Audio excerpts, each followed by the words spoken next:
Good evening, fellow seekers. Tonight we journey beyond stained glass windows and whispered prayers into a realm where faith and the unknown collide, alien life and the Vatican's forbidden knowledge. For centuries, the Holy See has held secrets of cosmic wonder and unsettling darkness, hidden in dusty vaults beneath St. Peter's Basilica. Behind every illuminated manuscript lies a question. Are we alone, or have we already met our neighbors among the stars? We'll walk through shadowed corridors of history, where beauty and mystery entwine with fear and doubt. If you're drawn to these hidden stories, feel free to like and subscribe only if it feels right. And I'd love to know where you're watching from and what time it is in your corner of the world. So dim the lights, let a soft fan hum, and settle in.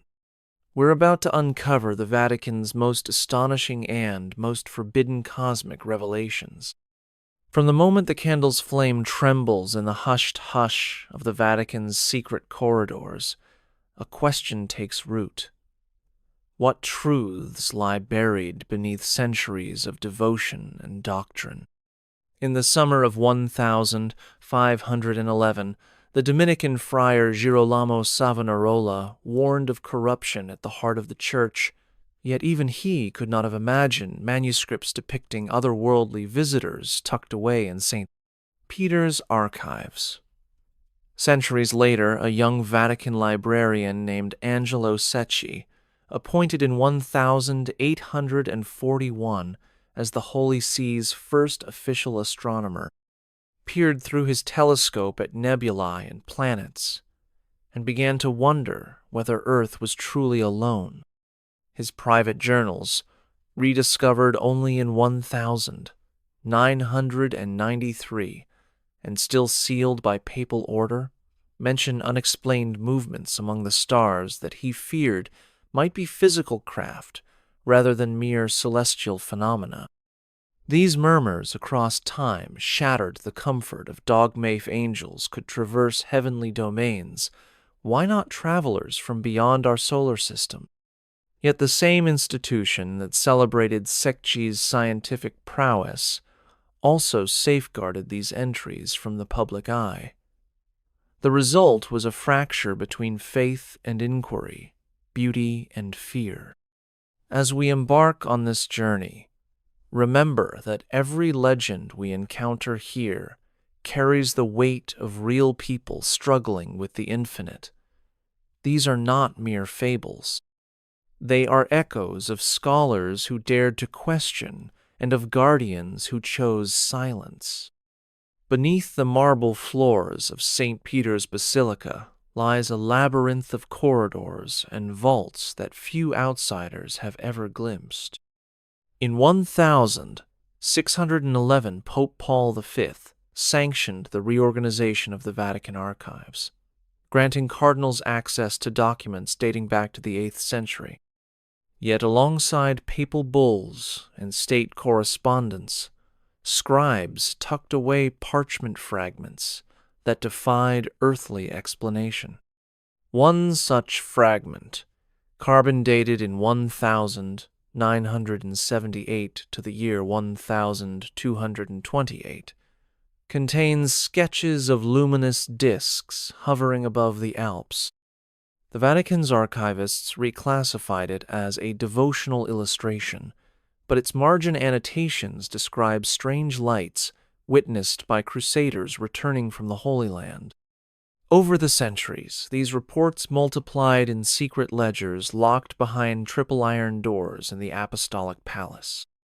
It was not until 1900 that Cardinal Raphael Mary del Val, Secretary of State under Pope Pius X, quietly ordered the transfer of suspect dossiers to a separate wing known as the Archivum Arcanum. There they have rested ever since, shielded from scholars who might misinterpret their contents as heresy. Researchers who petition the Vatican for permission find their requests politely denied or redirected to general collections, ensuring the forbidden knowledge remains entombed. Even among cardinals, only a handful know the precise location of the Archivum Arcanum's master key. As you imagine these clandestine stacks of centuries-old vellum, remember that each record represents a conflict between truth and authority, between wonder and the fear of scandal. In the spring of 1947, a humble Jesuit priest named Robert Leiber quietly took up residence in the Apostolic Palace as the private confessor to Pope Pius XII. Leiber had served the Vatican for decades and was entrusted with the pontiff's deepest secrets. Behind closed doors, he bore witness to more than sins and absolution. In his diary, discovered in fragments by historians in 1985, Leiber recorded late-night conversations in which the Pope described vivid dreams of silent visitors standing at the edge of St. Peter's Square. Pius XII spoke of pale figures whose eyes reflected distant stars, beings no human tongue could name. He feared these visions were not flights of fancy, but warnings drawn from divine revelation or perhaps knowledge forbidden by mortal law.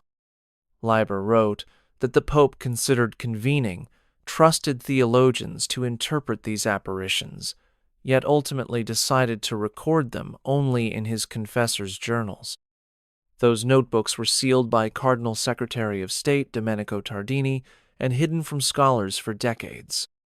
When fragments resurfaced, they sparked fierce debate among Vatican archivists about whether these experiences belong to the realm of sacred mystery or uncharted phenomena.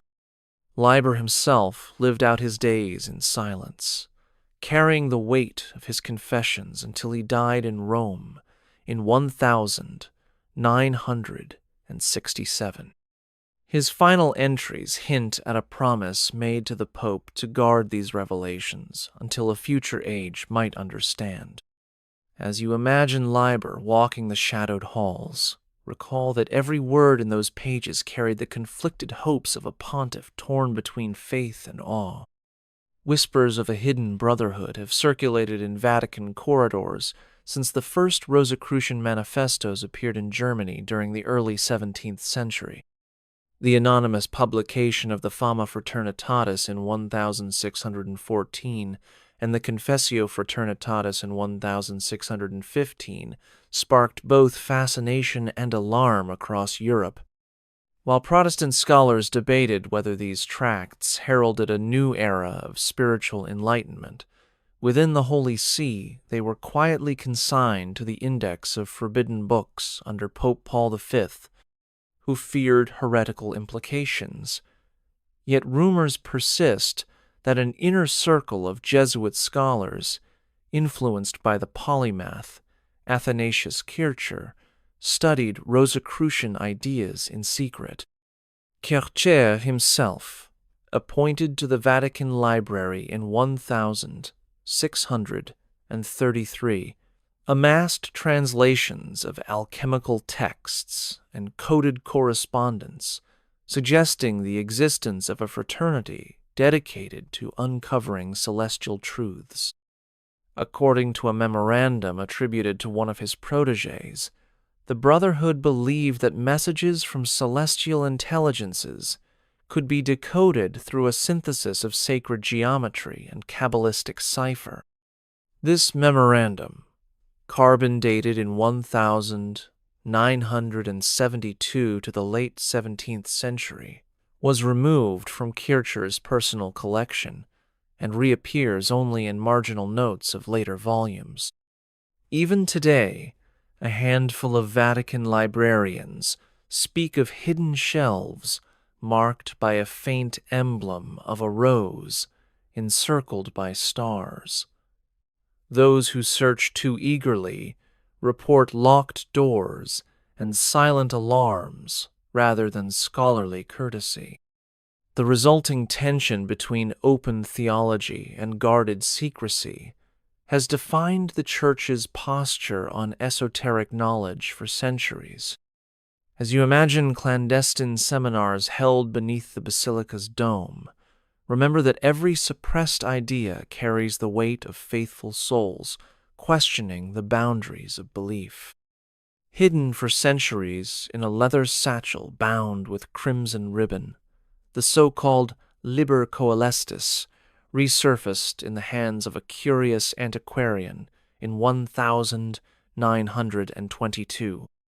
On its yellowed vellum pages, inked illustrations depict beings with elongated limbs and eyes, like black voids, standing amidst Gothic arches that resemble those of a medieval cathedral. Though the script accompanying these images is Latin, its syntax bends in unfamiliar ways, as if echoing an alien tongue filtered through clerical Latin. When the antiquarian attempted to sell the manuscript to the Vatican Library, he was met not with interest, but with discreet inquiries from men in dark suits who identified themselves as papal solicitors. He was told the codex would be accepted only under the strictest privacy and placed alongside documents reserved for the Pope's eyes alone. Scholars who later caught fleeting glimpses of the text describe margins filled with tiny notations referencing star charts aligned to dates in 1361 and 1420 years that precede the invention of telescopes by centuries. A carbon-14 test conducted in 1998 confirmed the vellum's age, yet modern astronomers struggle to match the sky maps to any known constellation as it would have appeared in the 14th century. Some suggest a medieval scribe transcribed visions inspired by meteor showers or unusual planetary conjunctions, but other experts argue that the precision of certain celestial alignments points to knowledge only attainable in a later age. As debates rage within academic circles, the manuscript itself sits behind a bronze grille in the Apostolic Palace, its pages turned only with special dispensation. This delicate dance between curiosity and control has defined the Church's guardianship of extraordinary texts. It reminds us that behind every fragment of parchment lies a human impulse to push beyond accepted limits. A knock on the heavy oak door of the Vatican Observatory at the dawn of 1861 carried the hopes of a solitary Jesuit astronomer named Angelo Secchi, whose finely crafted telescopes had revealed more than the swirling bands of Jupiter or the rings of Saturn. Instead, late one autumn evening, Secchi observed a sequence of metallic shapes skimming the edge of Venus's crescent-fast, silent, and perfectly aligned with no known asteroid or comet in the charts. Troubled by this anomaly, he penned a private memorandum addressed to Pope Pius IX, detailing precise coordinates, sketches of reflective surfaces, and calculations suggesting intelligent control. His plea asked for permission to expand his research beyond the approved catalog of celestial objects, and to convene a secret panel of skilled mathematicians and theologians to interpret these unexplained trajectories. Yet the letter never reached the pontiff directly. Instead, Secchi's appeal was intercepted by Cardinal Patrizzi, who privately warned the astronomer that such questions risked undermining the Church's authority, especially in an age when Galileo's condemnation still loomed large. Secchi was politely instructed to classify the phenomena as atmospheric disturbances or optical illusions. Undeterred, he entrusted his original memorandum to a manuscript vault deep within the Apostolic Palace, where it remained untouched until its rediscovery by a modern Vatican archivist in 1000, 989. When examined with contemporary astrometric tools, the observations align with multiple low Earth orbits that were not possible until the 20th century. Critics argue these entries reflect an imaginative mind constrained by the Church's caution, while others insist they document literal sightings of craft from beyond our world. Whatever the truth, Secchi's plea embodies the tension between scientific curiosity and ecclesiastical caution that has shaped the Vatican's approach to cosmic mysteries. His unpublished words continue to inspire debate about where faith ends and wonder begins. Deep within the fortified precincts of the Jesuit Generalate, often called the Holy See's Shadow Council, whispers persist of a directive issued in secrecy by Father Pedro Arupeta, 20th century Superior General of the Society of Jesus Warning, that certain discoveries might prove too perilous for human comprehension. Though Arupe's official correspondence focused on social justice and renewal, private letters uncovered in the General Archives allude to conversations with Vatican envoys who had obtained fragments of meteorites bearing non-terrestrial isotopic ratios. Those envoys urged scrutiny of whether such materials were remnants of cosmic visitors or precursors to technological revelations that could reshape warfare and global power.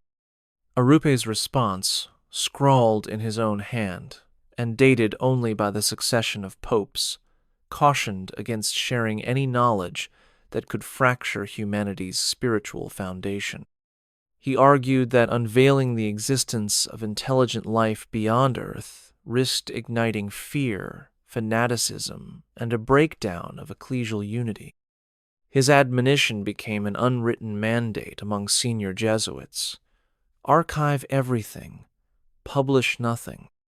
Even today, a sealed dossier known simply as Directive 37 lies secured beneath triple locks, its contents restricted to the Father General and a single pontifical delegate. In seminaries from Rome to Tokyo, senior Jesuits teach that cosmic truth must be introduced only when souls are ready, lest revelation itself become a form of sacrilege. This judgment, born of both caution and compassion, defines the Society's enduring role as guardian of extraordinary secrets. In the candlelit confines of the Vatican's Congregation for the Doctrine of the Faith, demons and extraterrestrials share an unsettling classification. During the pontificate of Paul VI, theologians and exorcists convened in secret conclaves to debate whether unearthly phenomena were demonic deceptions or genuine contact with beings from beyond our world. One record from 1973 recounts a case in which a Marian apparition over a rural Italian village coincided with vivid accounts of luminous figures descending from the sky. While local priests attributed the lights to angels, exorcist Father Gabriele Amorth suspected a far more unsettling source. He argued that if these visitors could mimic the miraculous, then denying their presence outright risked mislabeling a cosmic encounter as demonic possession. Amorth's memos describe ritual inquiries that blended traditional exorcism prayers with novel protocols. Invocations of Saint Michael followed by attempts to communicate through coded Latin phrases designed to differentiate spiritual entities from alien intelligences. These contested practices were never publicized, yet they shaped internal guidelines, instructing diocesan exorcists to document every unidentified phenomenon before concluding its nature. Some exorcists, convinced they had spoken to voices unrecognizable as human, pressed for collaboration with Vatican scientists. Their appeals were quietly rebuffed. The official stance held that if an otherworldly presence could not be expunged through prayer, it was no less a threat to souls. Documents later declassified by the CDF in 2014 reveal that these debates persisted into the 21st century, even as reports of unexplained aerial phenomena surged globally. This melding of spiritual warfare and cosmic curiosity underscores the Church's struggle to honor both faith and wonder, to confront mysteries that challenge human comprehension while preserving the sanctity of belief. Behind the heavy oak doors of the Camerlengo's office, a small circle of cardinals has met for centuries in the deepest hours of the night. They invoke no incense, nor recite any prayer as they gather to examine reports of mysterious aerial phenomena spanning from medieval crusades to modern radar blips. These meetings are recorded in notebooks, bound in dark leather and hidden among lesser volumes in the Vatican's secret archives. Yet their contents reveal a sober urgency. The Holy See must discern friend from foe before revealing anything to the world. One such meeting in 1994 brought together the master of the papal household, a retired cardinal from the Congregation for the Doctrine of the Faith, and the head of scientific studies at the Vatican Observatory. They pored over declassified military footage showing unidentified craft maneuvering with capabilities beyond any known technology, and debated whether public disclosure would spark wonder or panic. The consensus was cautious restraint. They agreed that even the most devout faithful might struggle to reconcile ancient teachings with undeniable proof of beings from other planets. Consequently, the minutes conclude with instructions to compile a comprehensive dossier, but to refrain from any mention of it in official communications. These secret councils continue to this day, their membership rotating quietly as elders retire and new voices emerge. No pope addresses these deliberations publicly, yet each pontiff receives a silent summary in a sealed envelope carried by the Camerlengo. This envelope passes from hand to hand during the interregnum, ensuring continuity of knowledge and discretion during the search for truth.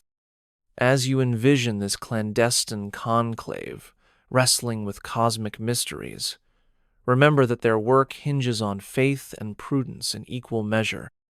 Deep within the echoing stone corridors of the Vatican, the Swiss guards stand sentinel, their halberds gleaming under flickering torchlight. Among these stalwart guardians, a handful have whispered of strange encounters during their midnight patrols. One veteran, Captain Hans Keller, recounts a night in 2003 when the sky above St. Peter's Square shimmered with an unearthly light. As he and his fellow guards paused beneath the colonnade, 3 silhouettes emerged at the edge of the piazzale, thin figures whose heads tilted in synchronicity as if studying the ornate basilica facade. Their movements were fluid, silent. Keller's oath compelled him to protect the Pope at all costs, yet he found himself rooted to the spot by awe rather than fear. He later confided that when the figures vanished in a sudden pulse of illumination, the air carried a lingering hum that sounded neither mechanical nor divine. Following his report, Keller's statement was logged under unexplained phenomena in a journal reserved for senior commanders, then locked away in a steel cabinet beneath the guardhouse. Subsequent patrols deployed officers equipped with night vision optics, but no trace of the visitors was found. Even today, new recruits learn of the incident through whispered accounts rather than official briefings, reinforcing an unspoken rule: curiosity must never breach duty. The Swiss Guards' tradition, dating back to 1506, is built on unwavering loyalty and discreet vigilance. When night falls and the world slumbers, they watch not only for earthly threats, but, perhaps, for signs that the Church's guardianship extends beyond this planet.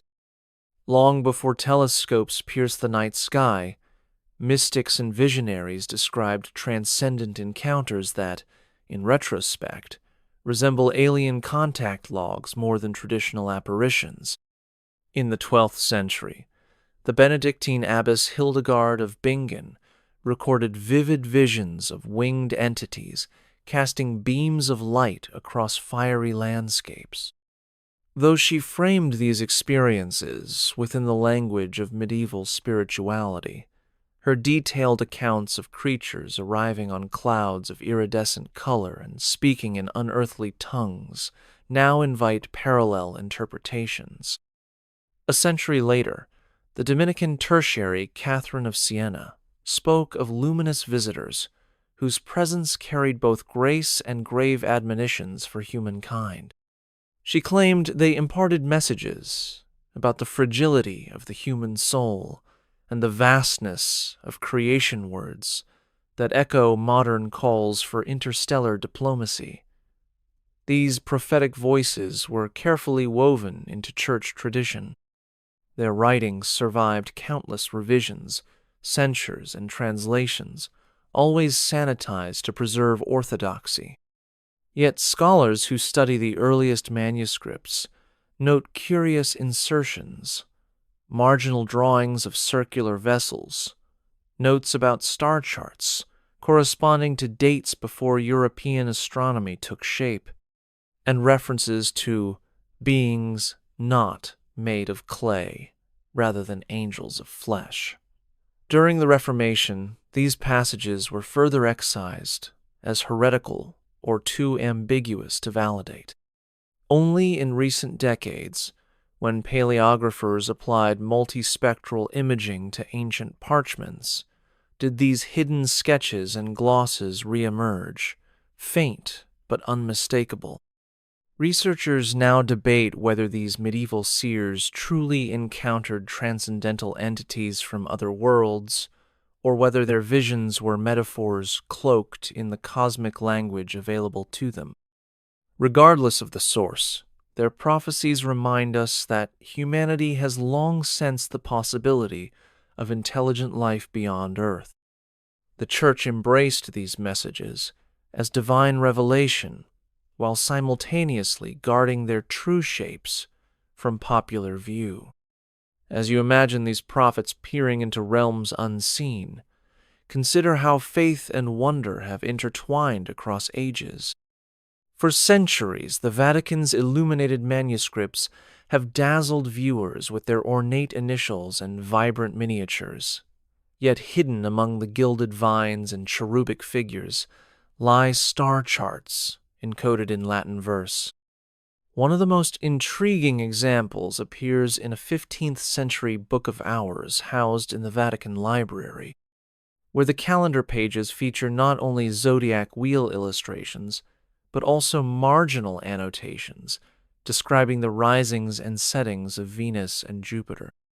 These notes, written in a peculiar blend of ecclesiastical Latin and astronomical shorthand, map the planet's positions for specific feast days data that closely match the Alphonsine tables compiled under King Alfonso X of Castile between 1252 and 1270. Scholars first noticed the correspondence in 1974 when paleographer Graziella Conti applied photometric analysis to ultraviolet images of the manuscripts and uncovered faint chart lines beneath the paint. Further investigation revealed that the charts were deliberately concealed. The grid lines were painted over with floral motifs, and the Latin labels blended theological references calling Mars Bellator, the warrior to mask their true purpose. The implication is that medieval clerics not only observed celestial bodies with precision, but also encoded their findings within devotional art, balancing piety with scientific inquiry. In 1992, a Vatican astronomer, Padre Enrico Luciani, compared the manuscripts to early printed star atlases by Regiomontanus and found that the hidden charts predate them by decades, suggesting that the Holy See may have fostered secret astronomical study long before the Renaissance. Today, these star map manuscripts remain under restricted status in the Archivum Arcanum, accessible only to a select group of historians and astronomers sworn to confidentiality. Their existence challenges modern assumptions about the medieval church's stance towards science and raises questions about what other celestial secrets lie beneath the surface of sacred texts. As we contemplate these coded heavens, we glimpse the intersection of devotion and curiosity that guided those who dared to chart the cosmos in the language of faith.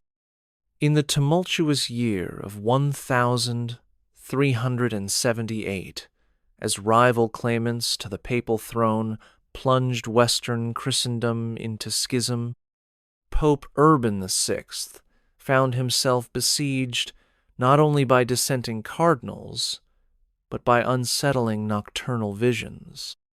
Urban recorded fragments of these dreams in a personal breviary that survived among his private effects, later entrusted to the Vatican's secret archives.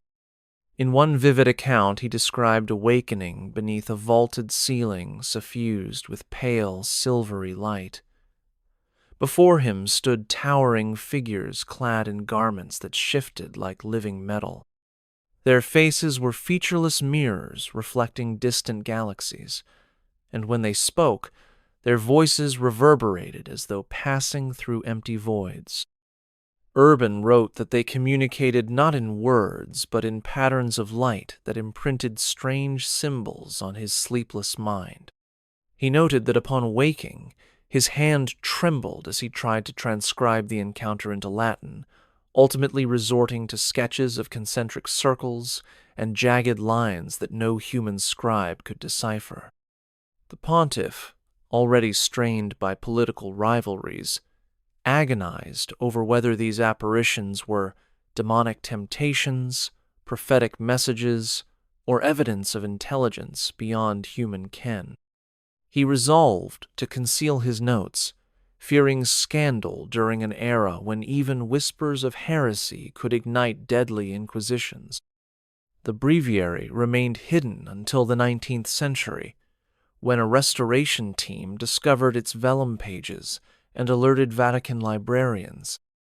A subsequent analysis revealed simultaneous ink applications using iron gall and lapis lazuli, suggesting that the sketches were enhanced over years by different hands, perhaps by secret collaborators, seeking to clarify the original imagery. Modern scholars comparing Urban's symbols to known astronomical glyphs find tantalizing resemblances to medieval alchemical signs for planetary metals, hinting that the Pope's dreamers may have attempted to bridge theology, alchemy, and contact with otherworldly beings. As the schism receded and Urban's legacy became overshadowed by ecclesiastical politics, his dreams remained locked away, a testament to a moment when the boundary between divine revelation and cosmic mystery blurred in the restless mind of the successor to St. Peter. Hidden among the vellum leaves of a 15th century breviary lies a series of intricate musical notations and verse that defy conventional liturgical use. Commissioned during the reign of Pope Nicholas himself, a patron of scholarship and the arts, this breviary was meant for private devotion, but bears secret markings that suggest a deeper purpose.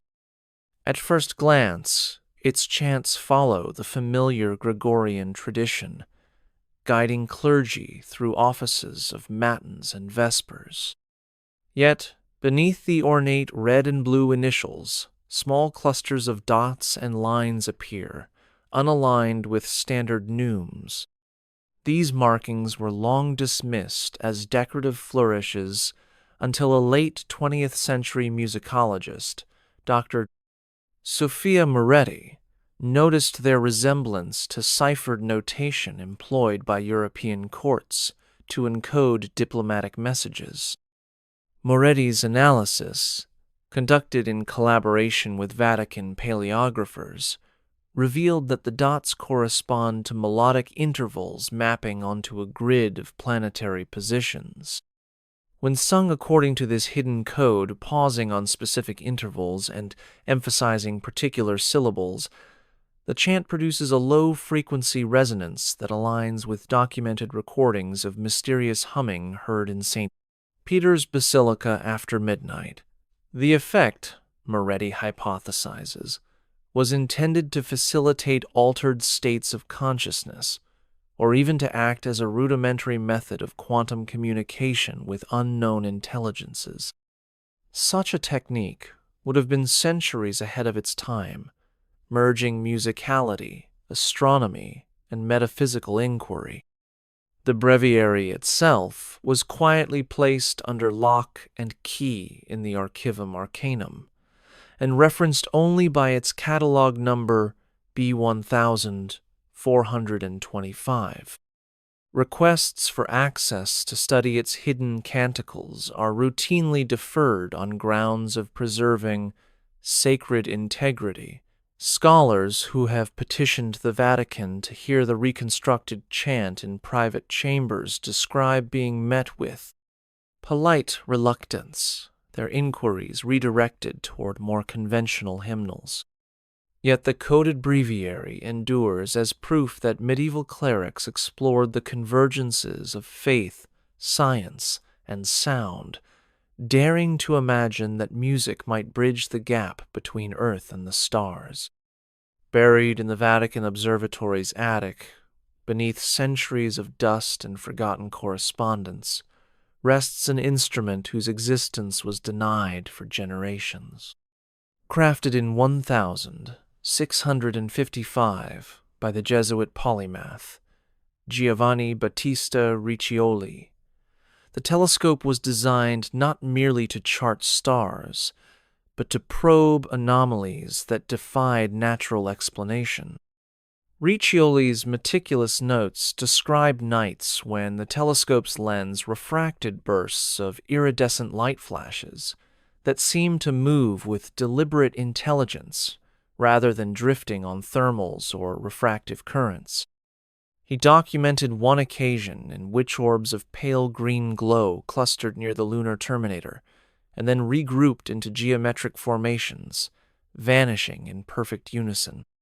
Riccioli feared that sharing these observations would provoke scandal and derail the Church's cautious embrace of heliocentrism. So, he disassembled the telescope under strict orders from his superiors and concealed its components in a lead-lined chest. Over the next 3 centuries, the chest traveled from Jesuit novitiates to private papal estates, each guardian sworn to secrecy. When, in 1904, Father Pietro Tacchini, director of the observatory, sought to restore Riccioli's instrument for scientific study, he discovered only scattered brass rings and cracked lenses. Tacchini's detailed report of the missing elements was filed under Instruments Withdrawn for Papal Review and immediately archived beyond public reach. In 1963, a partial reconstruction using fragments, authenticated by metallurgical analysis, was reassembled in a side alcove, but never mounted. The remaining parts lie in sealed crates marked Vatican property, accessible only to a handful of astronomers and curators. Modern optical physicists who have examined these shards confirm that the original design incorporated lenses who ground to tolerances unattainable until the 20th century, suggesting that Riccioli either possessed advanced techniques or that his instrument was enhanced by knowledge beyond his era. The Forbidden Telescope stands as a testament to the Vatican's complex balance between nurturing discovery and guarding mysteries, too unsettling for common knowledge. Take a breath. We've only scratched the surface. Subscribe to keep uncovering what's hidden. In July of 1947, as news of a crashed flying disc in New Mexico captivated the world, a little-known cable traversed centuries of church secrecy. It was sent from the U.S. military attaché at the Vatican to Washington, detailing a classified meeting between American intelligence officers and Monsignor Walter Cizek, a Jesuit priest with ties to Eastern Bloc espionage. According to declassified documents released in 2012, Cizek was presented with fragments of twisted metal recovered from the Roswell crash site. These shards bore unusual alloy elements, not found on Earth yet, displayed crystalline structures that suggested intelligent manufacture. The military urged the Vatican's help in contextualizing these findings within theological and historical frameworks, seeking guidance on whether such materials could be relics of divine origin or evidence of extraterrestrial technology. The Monsignor, known for his contemplative mind and previous imprisonment in Soviet labor camps, responded with caution. He recommended conferring with Vatican scientists, but warned that public acknowledgement could undermine both faith and global stability. His letter remains sealed in the Pontifical Secretariat of State, its location known only to two successive Secretaries of State. Meanwhile, fragments of Cizek's correspondence surfaced among FBI archives, but references to the Vatican's involvement were redacted under national security pretexts. Historians debate whether this exchange represented genuine collaboration or a carefully orchestrated cover-up.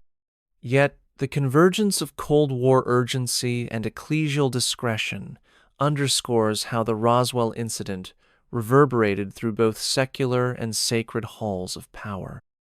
As you consider the Vatican's shadowy role in one of modern history's most enduring mysteries, remember that the quest for truth often weaves through corridors of caution as much as corridors of faith. In hushed Vatican corridors, the disappearance of Cardinal Francesco Cardinale remains one of the Holy See's most enduring enigmas. In late 1954, Cardinale renowned for his progressive stance on science and faith petitioned Pope Pius XII to declassify documents related to alleged extraterrestrial encounters. Eyewitnesses recall seeing him clutching a dossier marked Top Secret Archivum Arcanum as he made his way to a rendezvous with the Secretary of State. After that meeting, Cardinale vanished without explanation. Official statements claimed he had taken ill and retreated to a remote monastery for convalescence, but his expected return date passed, and letters he sent were composed in a coded hand that no archivist dared to decode. When colleagues searched the archives for the original documents he had requested, they found empty shelves and blank catalog entries. Rumors spread that Cardinale had uncovered evidence so disruptive, possibly testimonies of high-ranking clergy who claimed direct communication with beings beyond Earth, that the Vatican orchestrated his removal to preserve unity in the face of mounting UFO sightings worldwide. Whispers suggest he was confined under spiritual seclusion, his voice silenced to prevent leaks. Scholars who have attempted to trace Cardinale's fate encountered bureaucratic dead ends, inquiries directed to non-existent offices, files stamped confidential with no date of declassification. A single photograph in a private collection shows him boarding a nondescript vehicle near the Lateran Palace, his expression both determined and uneasy. Beyond that, no public record exists of his whereabouts after 1955. The Vatican maintains that wherever Cardinali went, it was for the good of the Church and the world, shielding believers from truths too unsettling for their faith to bear. Yet questions linger in every empty archive hall and echo through the silent pages of missing files. As we reflect on the Cardinal's silence, we face the same dilemma that challenged him. When knowledge looms beyond the boundaries of belief, what price must be paid to protect or suppress the truth? In the shadows of the Second Vatican Council's reforms, a covert tribunal emerged to confront what the Church deemed modern heresies, a term that, in some secret records, extends to the study of extraterrestrial life. Operating from an undisclosed wing of the Congregation for the Doctrine of the Faith, this tribunal convened theologians, scientists, and legal experts in closed sessions. Their mandate: investigate and, if necessary, censure any clergy or scholar whose research into UFO phenomena threatened doctrinal stability. One such case in 1968 involved Father Marco Bellini, a respected theologian who published an article analyzing Roswell reports alongside St. Augustine's writings on angelic visitations. Bellini argued that if divine messengers were part of God's creation, so too might be intelligent beings on other worlds. His paper, initially approved for a minor Vatican-affiliated journal, was abruptly retracted. Bellini received a summons to the hidden tribunal, where he faced accusations not of doctrinal error, but of undermining the faithful's trust. He was silenced under penalty of laicization, and his research files were seized.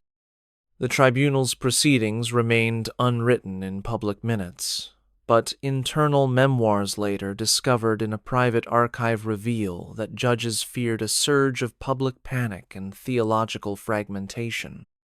Similar trials followed whenever UFO conferences found sponsors among clerics, ensuring a culture of self-censorship.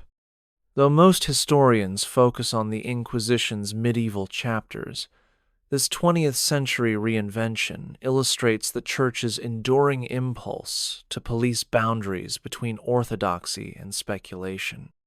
By stifling exploration, the tribunal sought to maintain spiritual unity, yet in doing so, it fostered a deeper mysterion that suggests the line between faith and fear has always been perilously thin. Deep within the Vatican's museums, behind heavy glass and guarded by layers of bureaucracy, rests a collection of objects that defy easy explanation. Among relics of saints and fragments of medieval sculpture, a small case holds 3 metallic shards, each roughly the size of a human palm. These fragments came to light in 1965 when a Vatican curator named Elena D'Angelo acquired a private donation from a retired Italian Air Force officer who claimed they originated from a crash near Turin. Initial metallurgical analysis at the Vatican's laboratories revealed an alloy composed of elements not commonly found on Earth in natural deposit trace amounts of iridium and osmium, embedded in a matrix of aluminum and silicon, yet arranged in crystalline patterns that suggest intelligent fabrication. Attempts to replicate the alloy with 20th century smelting techniques failed, leading some researchers to propose that the original craftspeople possessed knowledge lost to modern science. When D'Angelo sought to publish her findings in a peer-reviewed materials science journal, her submission was inexplicably withdrawn after a private meeting with Vatican legal counsel. Subsequently, the artifacts were classified as ecclesiastical property restricted access and transferred from the museum's public wing to a secure vault within the Apostolic Palace. Only a handful of scientists, vetted by both the Congregation for the Doctrine of the Faith and the Pontifical Academy of Sciences, have handled the shards. Their notes, burnished into leather-bound tomes, describe microscopic structures reminiscent of circuit-like pathways, suggesting the fragments could be components of communication devices rather than mere debris. Some theorize they originate from probes sent deliberately to observe human civilization, perhaps even seeking contact with the Vatican as a seat of global influence. Yet no official statement acknowledges these possibilities. The case of the alien artifacts underscores the Vatican's dual role as both caretaker of human heritage and reluctant guardian of objects too provocative for public scrutiny. Each shard embodies a tension between revelation and restraint, inviting questions about what other secrets rest behind locked doors. The Vatican Bank, officially known as the Institute for the Works of Religion, has long drawn scrutiny for its discreet financial operations, yet hidden ledgers hint at transactions that transcend earthly commerce. In the early 1970s, a series of coded entries appeared alongside routine charitable disbursements notations, referencing Project Celestial and transfers to numbered accounts in offshore havens. Whistleblowers within the bank allege these funds financed covert acquisitions of technologies alleged to have extraterrestrial origins. One document, unearthed during a routine audit in 1998, outlines a payment of 10 million Swiss francs to a shell company in Liechtenstein for advanced metallurgical samples. These samples, according to internal memos, matched alloys recovered from unexplained aerial incidents. When Vatican investigators brought their findings to senior prelates, they were instructed to destroy copies of the audit. Nonetheless, fragments of the report survived, concealed in the personal archive of a former auditor who feared punitive reassignment. Those fragments reveal that the bank's leadership justified the expenditures as necessary to safeguard humanity's spiritual welfare, arguing that understanding alien technology might prevent global catastrophes or even facilitate interstellar communication under the Church's moral guidance.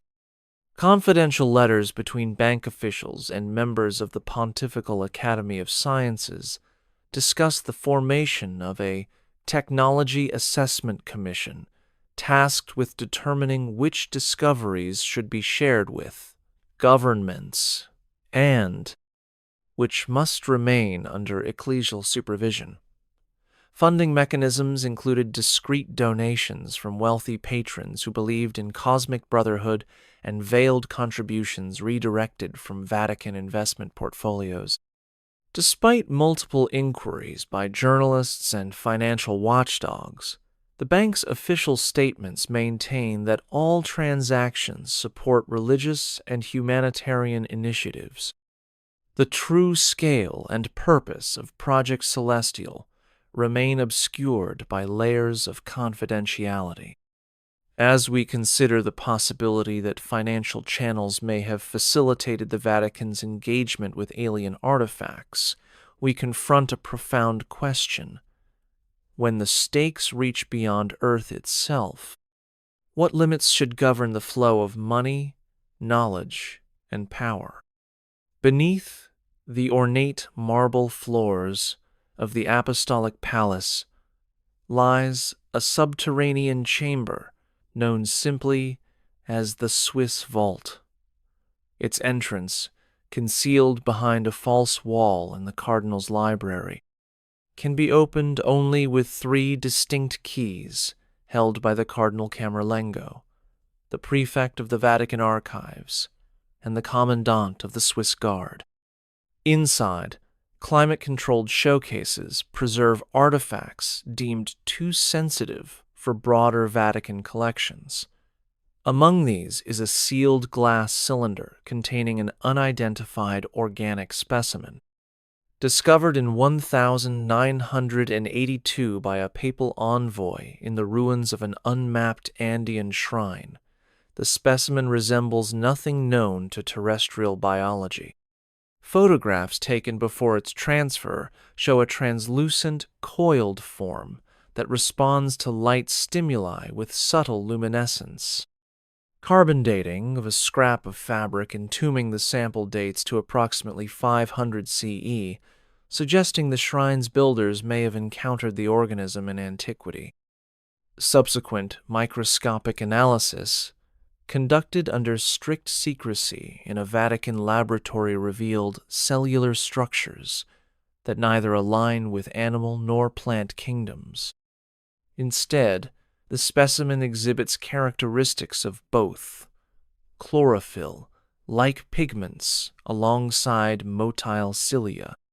When the findings reached the Pontifical Academy of Sciences, a directive was issued to withhold publication until a more comprehensive bioethical framework could be established. The Swiss Vault also houses enigmatic meteorites with anomalous isotopic ratios and fragments of manuscripts referencing sky beings preserved on golden tablets. Access to the vault is tightly restricted. Authorized personnel undergo rigorous oaths and psychological evaluation to ensure discretion. Even within Vatican walls, many cardinals remain unaware of the vault's existence.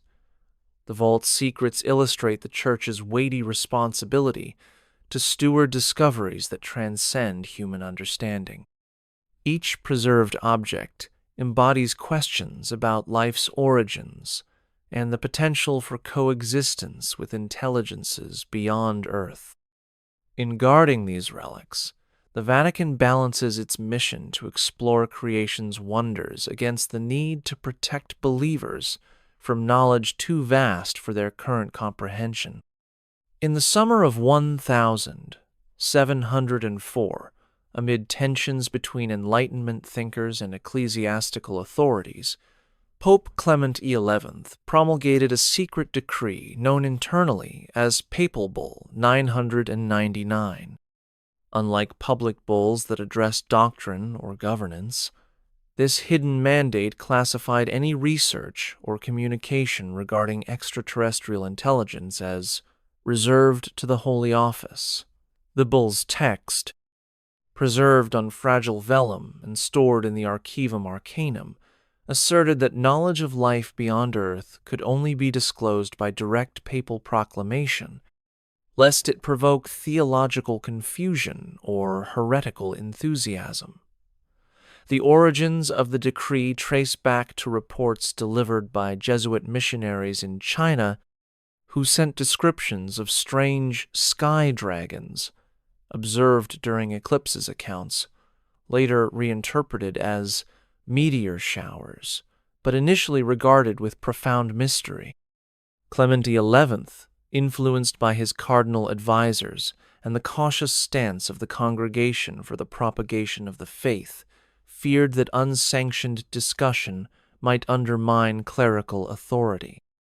Consequently, Papal Bull 999 commanded that any letters, observations, or artifacts suggesting extraterrestrial contact be forwarded immediately to Rome, and that bearers swear an oath of silence. Over the next century, scholars petitioned for clarification, only to be met with vague references to safeguarding the faithful's spiritual welfare. In the late 19th century, parts of the bull were rediscovered during a reform of Vatican manuscripts and sparked intense debate among liberal clergy who saw it as an outdated relic of reactionary policy. Yet, when academic inquiries reached the Secretariat of State, they were quietly redirected, leaving the bull's full implications intact. Modern theologians who have reviewed the document note its remarkably forward-looking recognition that human understanding of creation might one day encompass worlds beyond our own. At the same time, the bull reflects the Church's concern that revelation must proceed with pastoral care, balancing the exhilaration of discovery against the potential for fear and division. As we consider the weight of Papal Bull 999, we glimpse a moment when the Vatican sought to chart a cautious path between cosmic wonder and doctrinal integrity. Across Europe's university halls and cloistered seminaries, fierce debates erupted whenever whispers of extraterrestrial life reached the ears of theologians. In 1865, at the University of Innsbruck, a gathering of leading Catholic scholars convened to discuss a recently published essay by the Jesuit astronomer Father Angelo Secchi, who had tentatively suggested that the planets might harbor intelligent beings. Traditionalists, guided by the clear words of Thomas Aquinas and the Church's long-held understanding of humanity's unique place in creation, denounced Secchi's ideas as speculative folly. They argued that granting credence to alien life would diminish humankind's covenant with God and erode the theological foundation of salvation history. Conversely, progressive theologians invoked the doctrine of God's omnipotence and the infinite scope of creation, asserting that divine love could easily extend to other worlds. They maintained that the discovery of extraterrestrial intelligence would not contradict Scripture, but rather expand its cosmic significance. The debate fractured academic networks. Seminaries in Munich and Leuven refused to accept graduates who supported Secchi's position, while institutions in Rome and Paris quietly incorporated celestial studies into their curricula.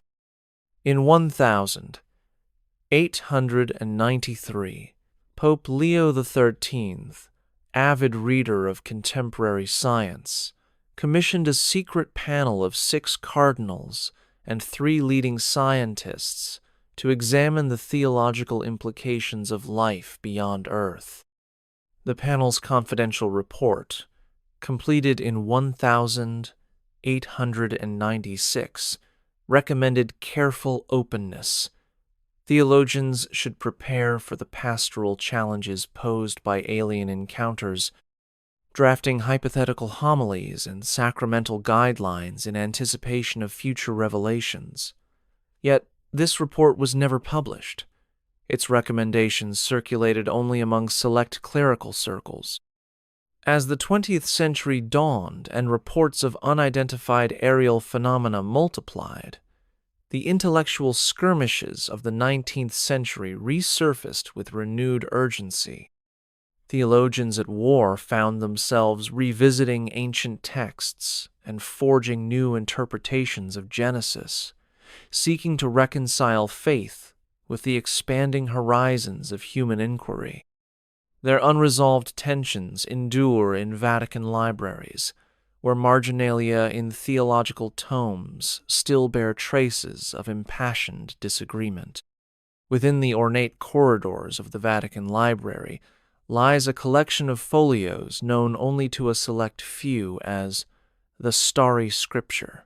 These volumes, painstakingly transcribed by unknown hands in the late 13th century, weave together passages of sacred text with detailed celestial observations.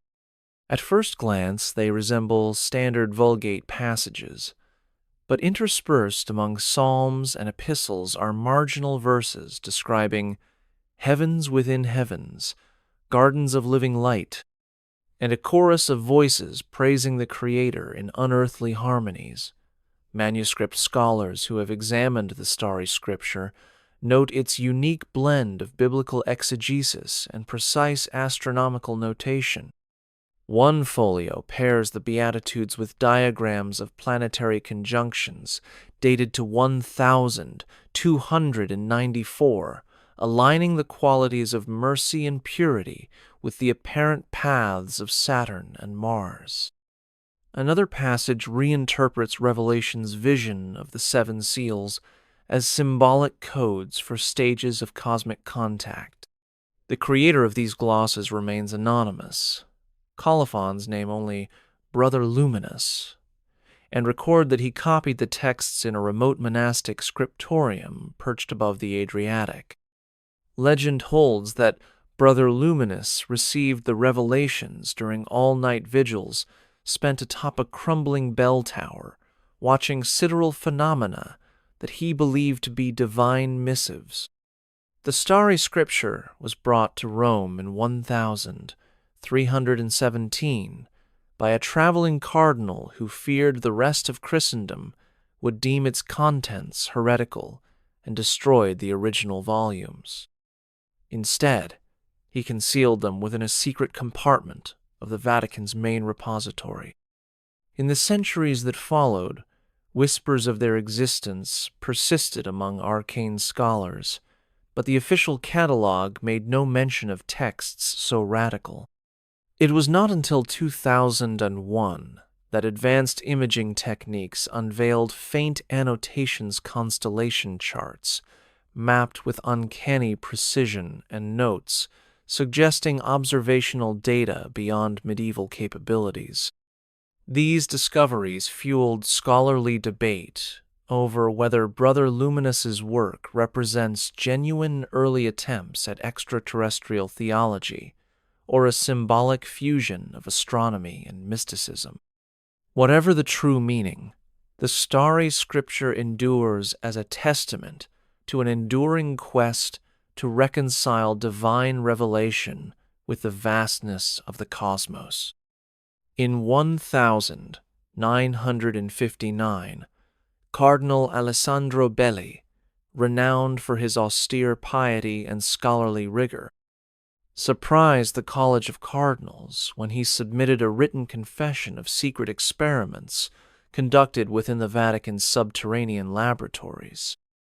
In a sealed memorandum addressed to Pope John XXIII, Belli revealed that samples of unidentified aerial phenomena debris had been transported to a hidden facility beneath the Lateran Palace.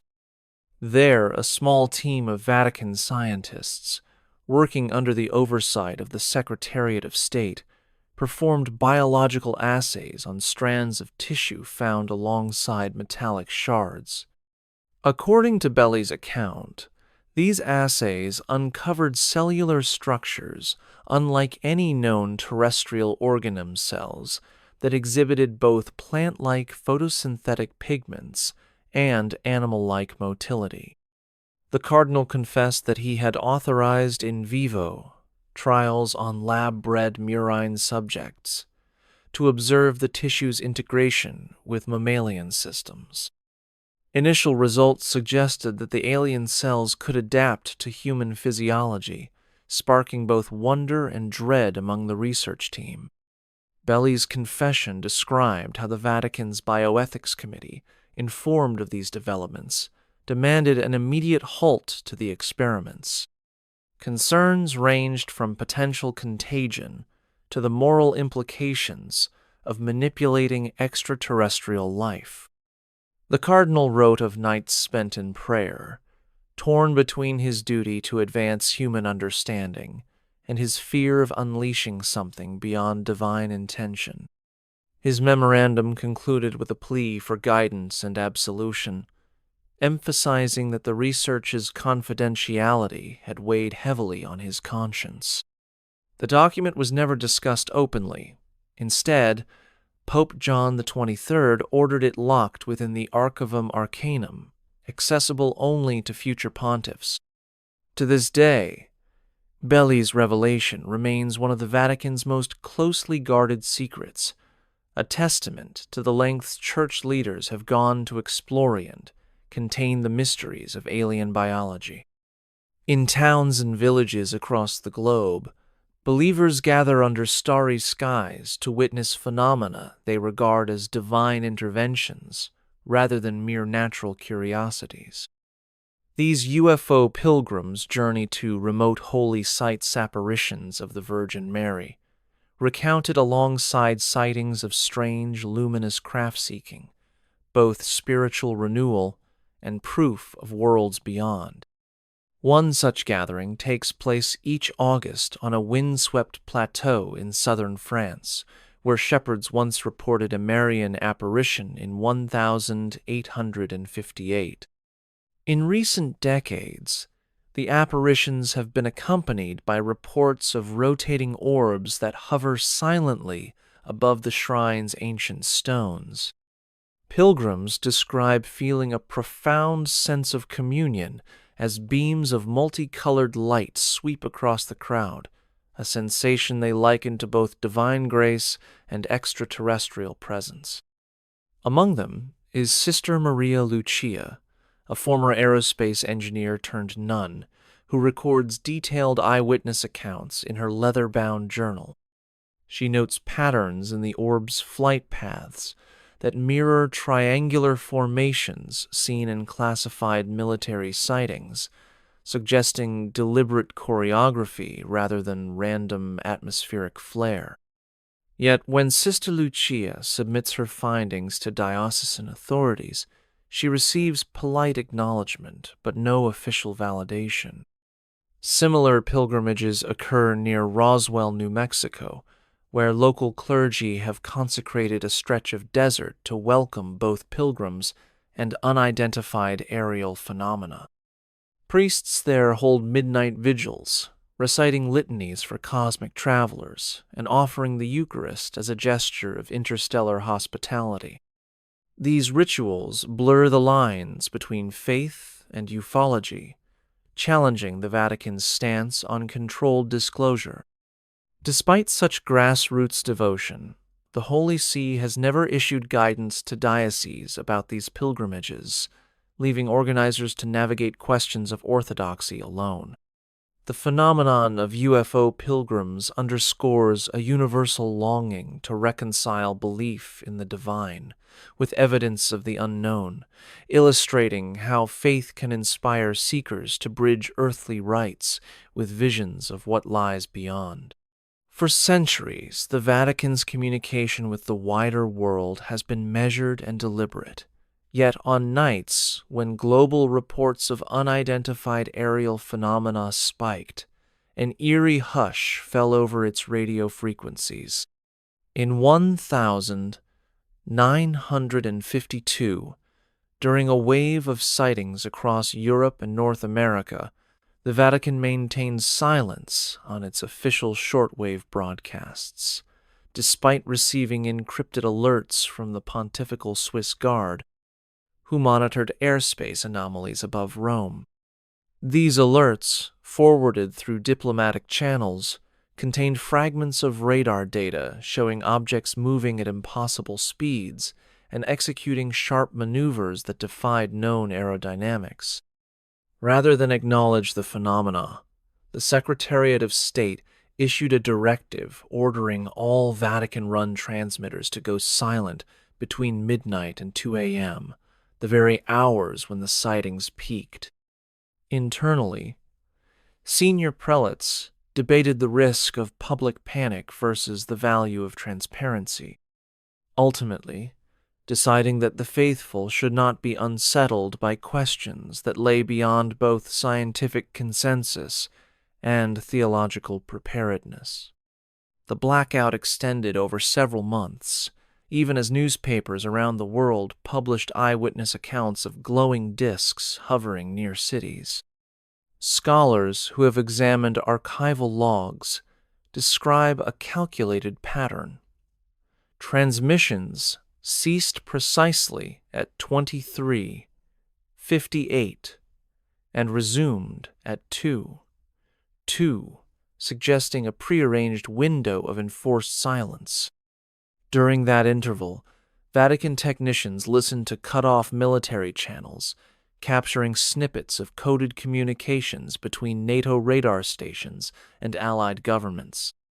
These recordings, later archived under Operational Confidential and inaccessible to historians until a partial declassification in 2018, reveal that Vatican operatives were remarkably well informed, yet bound by orders to say nothing. This strategic silence highlights the Church's cautious approach, balancing its duty to shepherd souls with the uncertainties of cosmic discovery. As we consider the implications of a holy hush in the face of unexplained phenomena, we confront a deeper mystery. What truths must remain unspoken to preserve faith? Let that one sink in. When you're ready for the next mystery, hit subscribe. Within the austere confines of the Swiss Guard barracks, beyond the echoing footsteps in St. Peter's Square, lies a weathered leather journal kept by Lieutenant Marco Thaler. Commissioned in 2007 to modernize Guard protocols, Thaler discovered that his predecessors had recorded more than troop assignments and ceremonial details. His journal entries describe nights when the Vatican's foundations seemed to vibrate with low-frequency hums, untraceable by seismic instruments. On one entry, dated April 12, 2011, Thaler recounts patrolling near the Apostolic Palace when he noticed a dim green glow pooling beneath the colossal bronze doors. As he approached with fellow guards, the glow retreated into the darkness, leaving no footprints or scorch marks, only an otherworldly scent like ozone mixed with old incense. That same night, he noted, the papal residence's unobtrusive security cameras malfunctioned in precise 3-minute intervals. A blackout Thaler linked to his own sighting of a filament-thin object drifting silently across the courtyard. Recognizing the sensitivity of such observations, Thaler coded his descriptions under military shorthand, labeling them Operation Aurora, and cross-referenced guard rotations to minimize suspicion. His superiors neither confirmed nor denied the phenomena.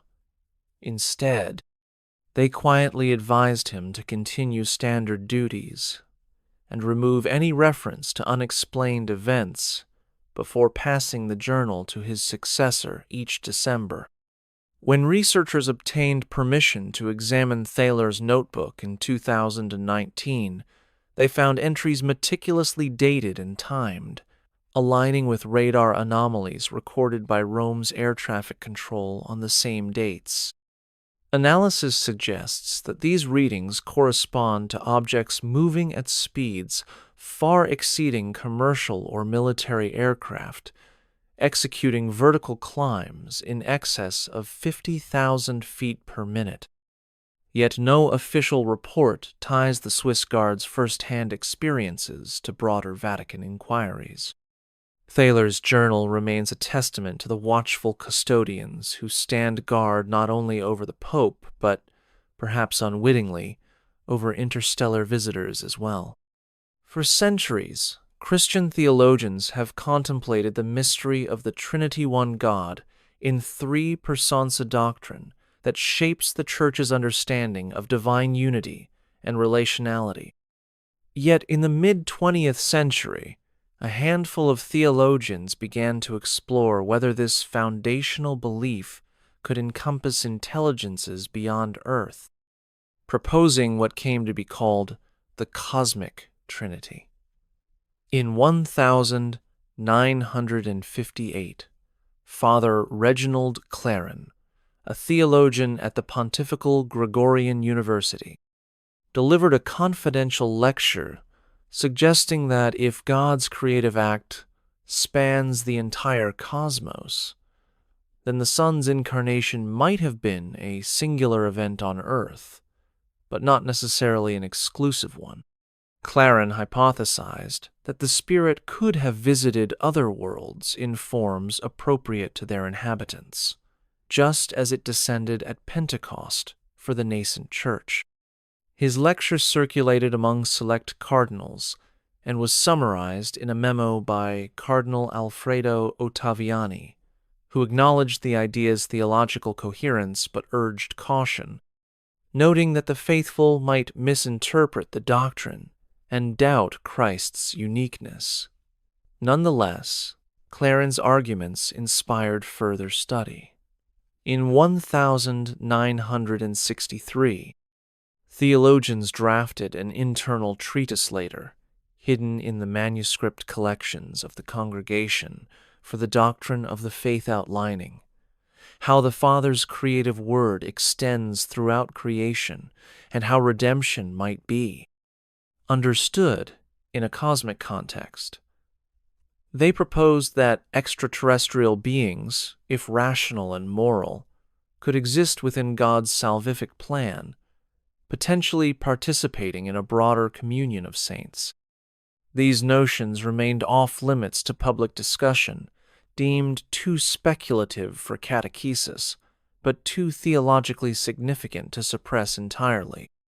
Marginalia in the original treatise reveal that several contributors worried the concept could erode confidence in Christ's redemptive act, while others argued it would magnify God's infinite mercy.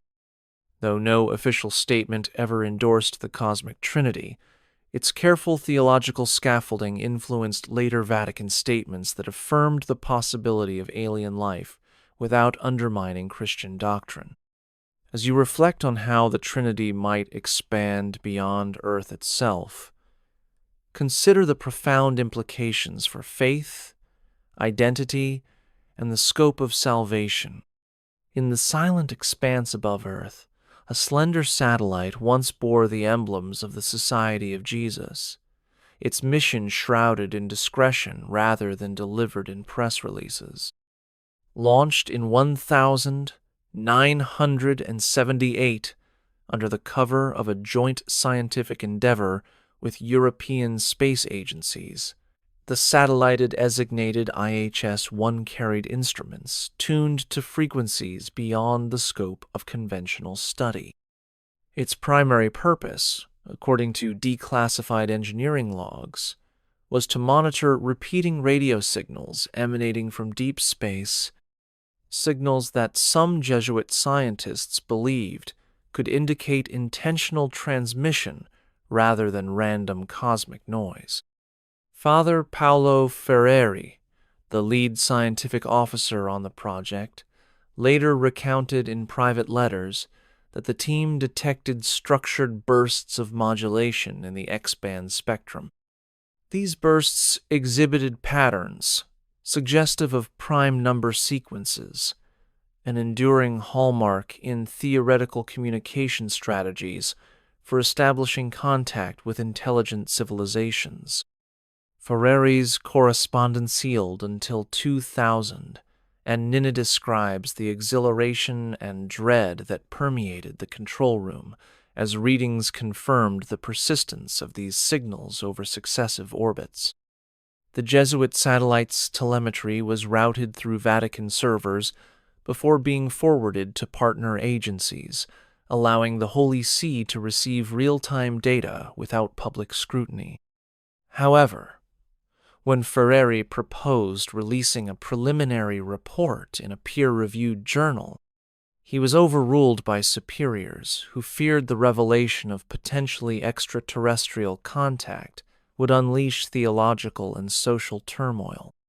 Instead, the findings were archived in a secure branch of the Pontifical Academy of Sciences, accessible only to a small advisory council.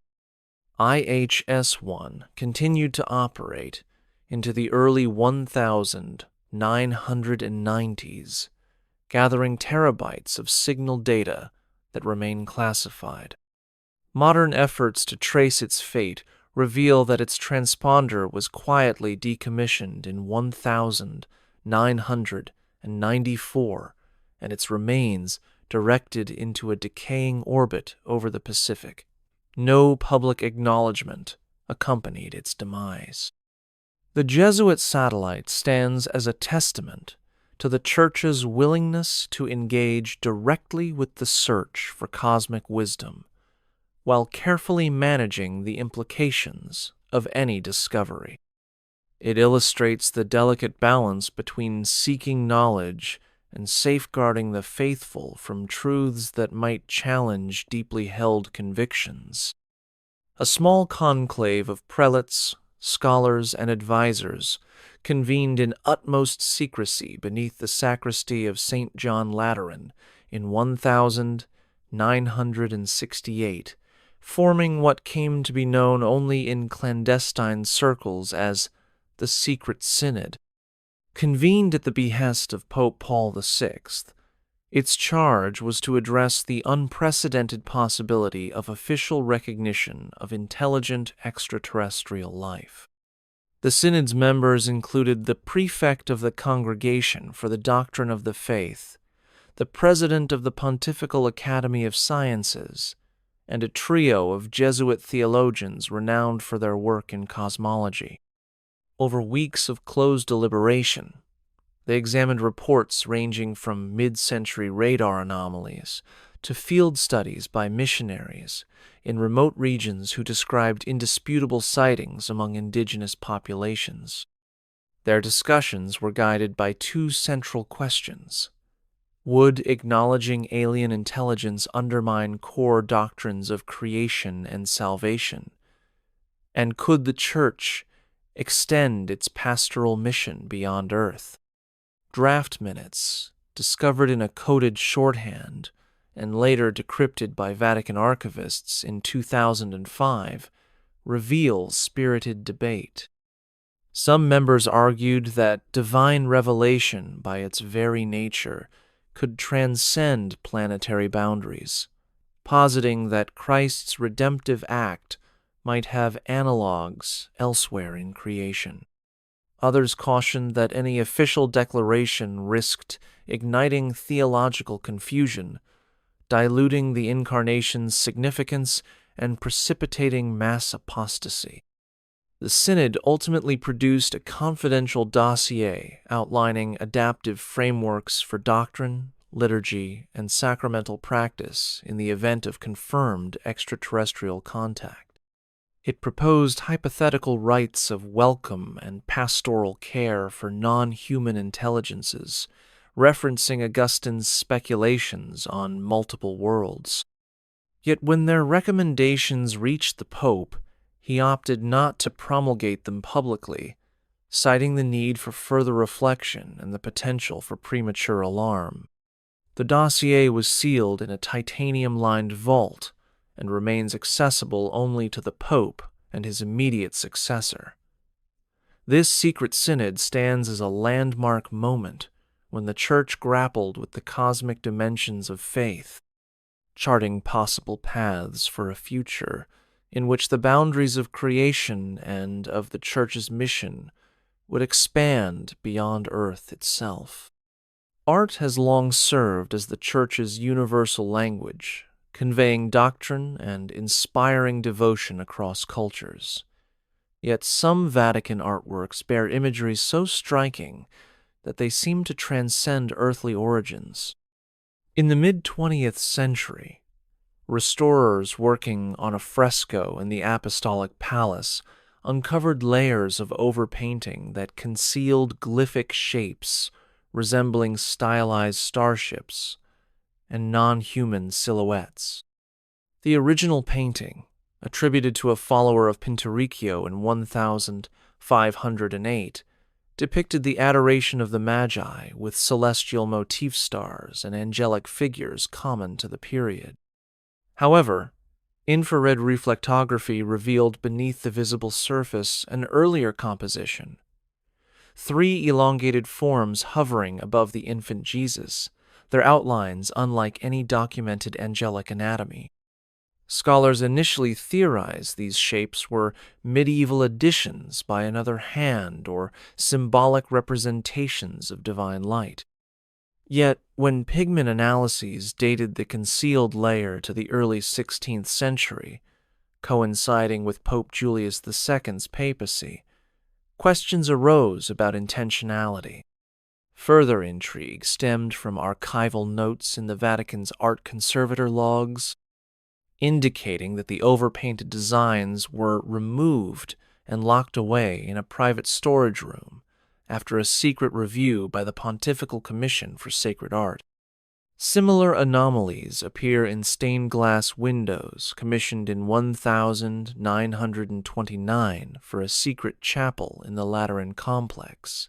Geometric patterns that align precisely with aerodynamic schematics patented in the 1930s.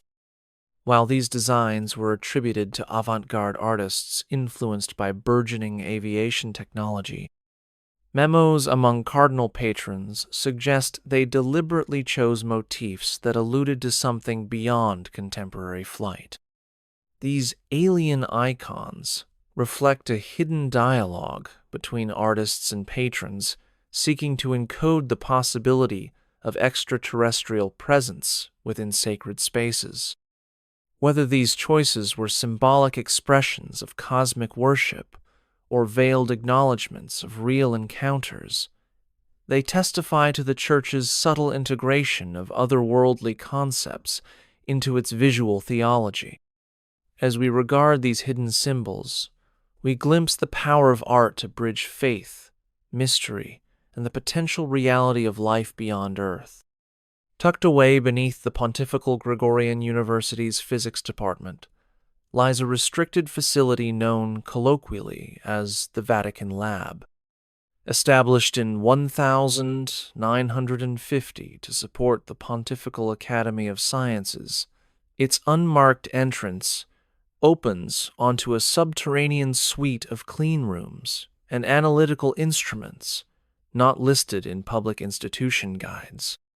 Here, samples of unidentified aerial phenomena metallurgical fragments, vitreous beads, and rare isotopic compounds undergo rigorous examination under the oversight of the Academy's director and a select team of Jesuit physicists. In 1972, the lab received its most provocative shipment, crystalline wafers recovered from a desert crash site in North Africa. These wafers exhibited atomic lattices that defied known crystallography, prompting the lab's chief mineralogist, Sister Elena Marchetti, to develop custom X-ray diffraction protocols to resolve their structure. Her published abstracts hinted at novel lattice symmetries, but stopped short of explicit conclusions. Internal reports, however, reveal that Marchetti observed quantum tunneling phenomena at room temperature behavior impossible for terrestrial minerals. The lab's clean rooms also house biological containment chambers, where fragments of preserved tissue, obtained through an arrangement with a European intelligence service, are analyzed for organic signatures. Preliminary gene sequencing efforts, carried out under Bioethics Council approval, detected nucleotide patterns that share partial homology with earthly life, yet incorporate unique base pair analogs.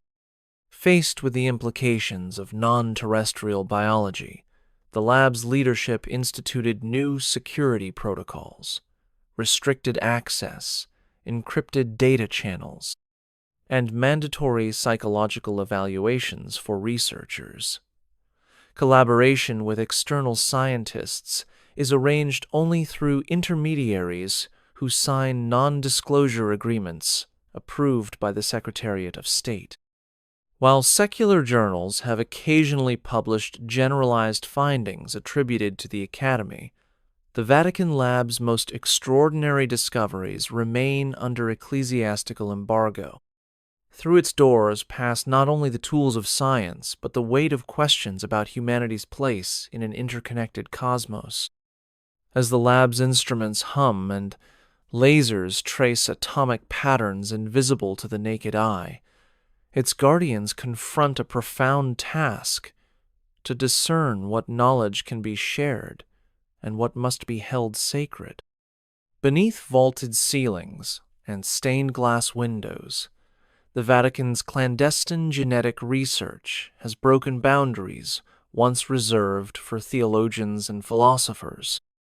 In 2005, the Vatican lab received a sealed envelope containing lyophilized cells recovered from a crater in Siberia, where witnesses reported an unknown craft's descent. The cells arrived under strict chain of custody protocols, their origin noted only as Operation Crystal. Over the following year, a discreet consortium of molecular biologists, guided by the Pontifical Academy of Sciences, sought to sequence these cells' genetic material. Initial results astonished researchers. While the overall genome exhibited familiar patterns double-stranded DNA with canonical nucleotidase, significant fraction of base pairs failed to match any known terrestrial organisms. These novel sequences appeared to encode proteins with unknown amino acid residues, suggesting an evolutionary lineage wholly independent of Earth's biosphere. With Vatican approval, scientists initiated a cautious gene editing study, introducing snippets of the extraterrestrial DNA into cultured human stem cells under high containment conditions. They aimed to observe whether the foreign genes could express functional proteins or merely act as inert sequences. Early observations revealed that some cells produced unusual enzymes capable of catalyzing reactions at extreme temperatures, hinting at biochemistry adapted to alien environments.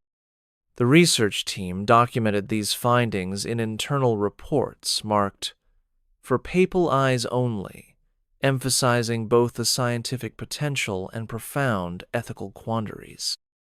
Questions emerged about the moral implications of blending human and non-human genetic material, the risks of unforeseen mutations, and the theological ramifications of altering God's creation. A Vatican bioethics commission convened behind closed doors to draft guidelines that would balance scientific advancement with the sanctity of life, ultimately recommending a moratorium on any in vivo experiments. As these deliberations unfolded, whispers circulated that the project's true purpose was not purely academic, but aimed at unlocking therapies capable of enhancing human resilience.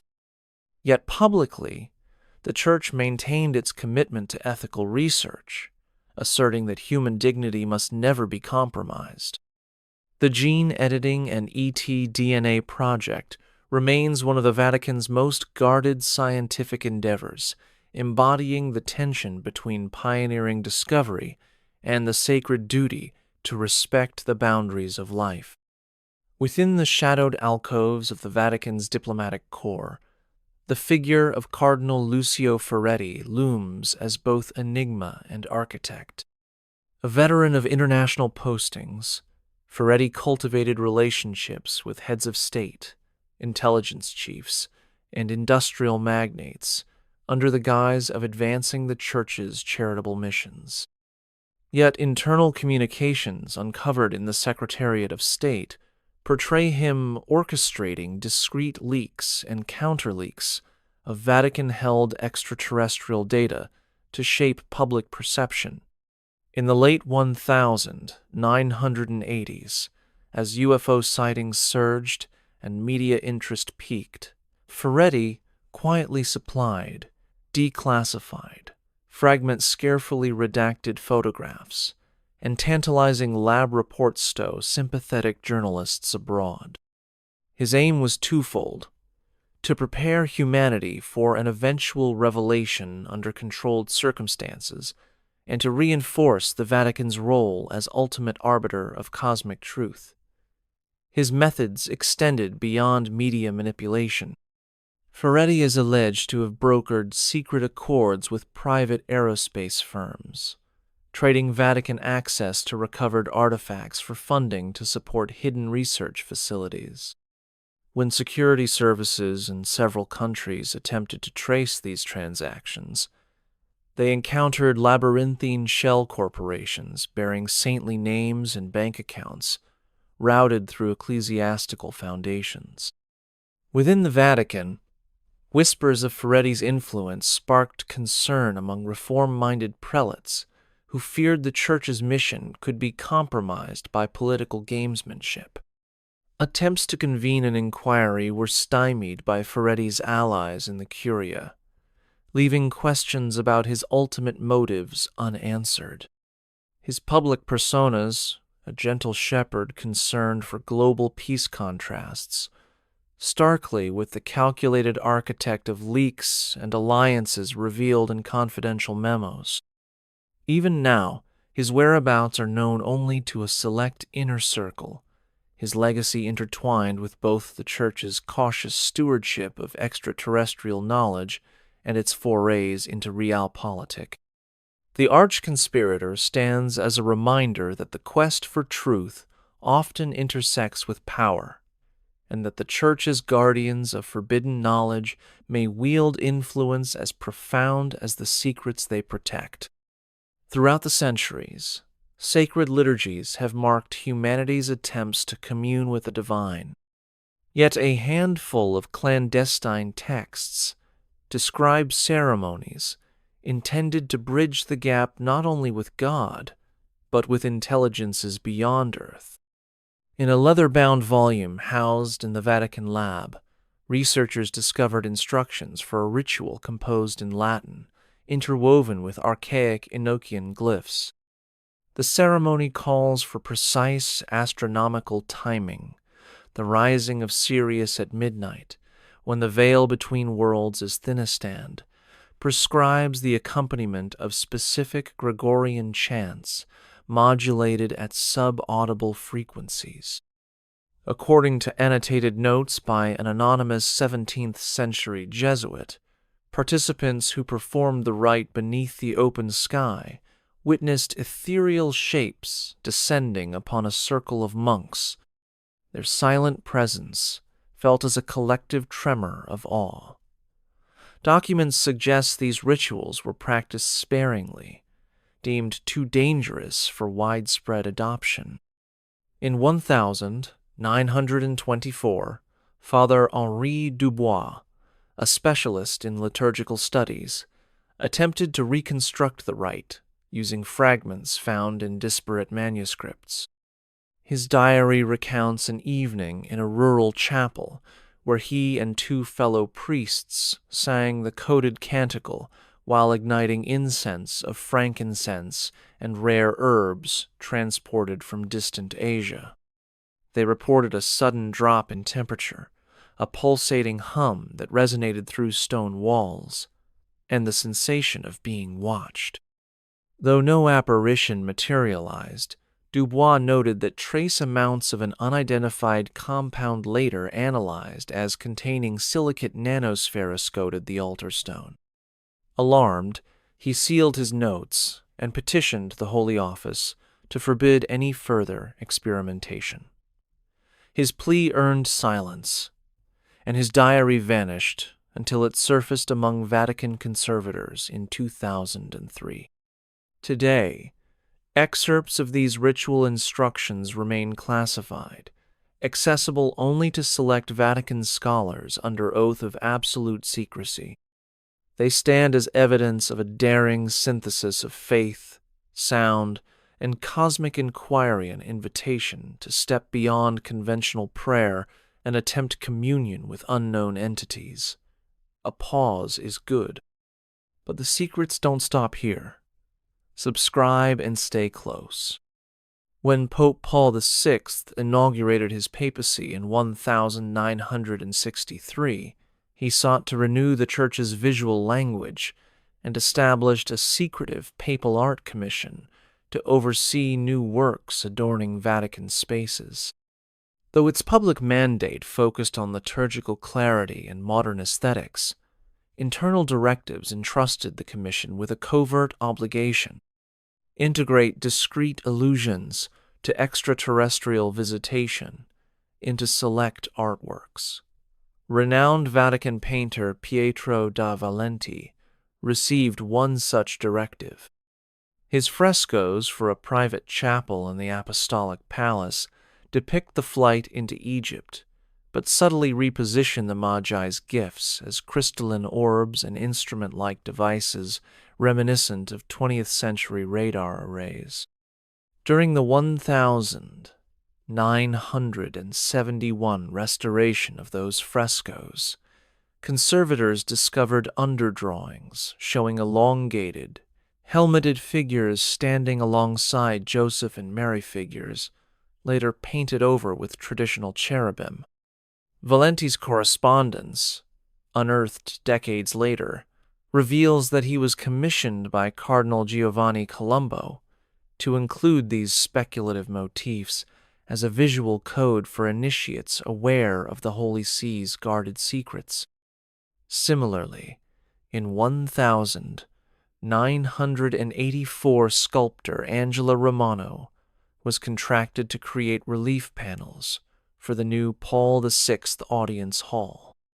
Her final designs include angular shapes hovering above the crowd, their shadows cast as geometric patterns that align perfectly with the Vatican's security cameras when the morning sun strikes at a specific angle. Romano's sketchbooks, now confined to the Archivum Arcanum, annotate these forms as visitors in light. Requests by art historians to view her preparatory drawings have consistently been denied. Beyond aesthetic innovation, these hidden elements served a dual purpose. They reminded those in the know of the Church's silent custodianship of cosmic truths, and provided an enduring visual testament to humanity's place within a broader universe.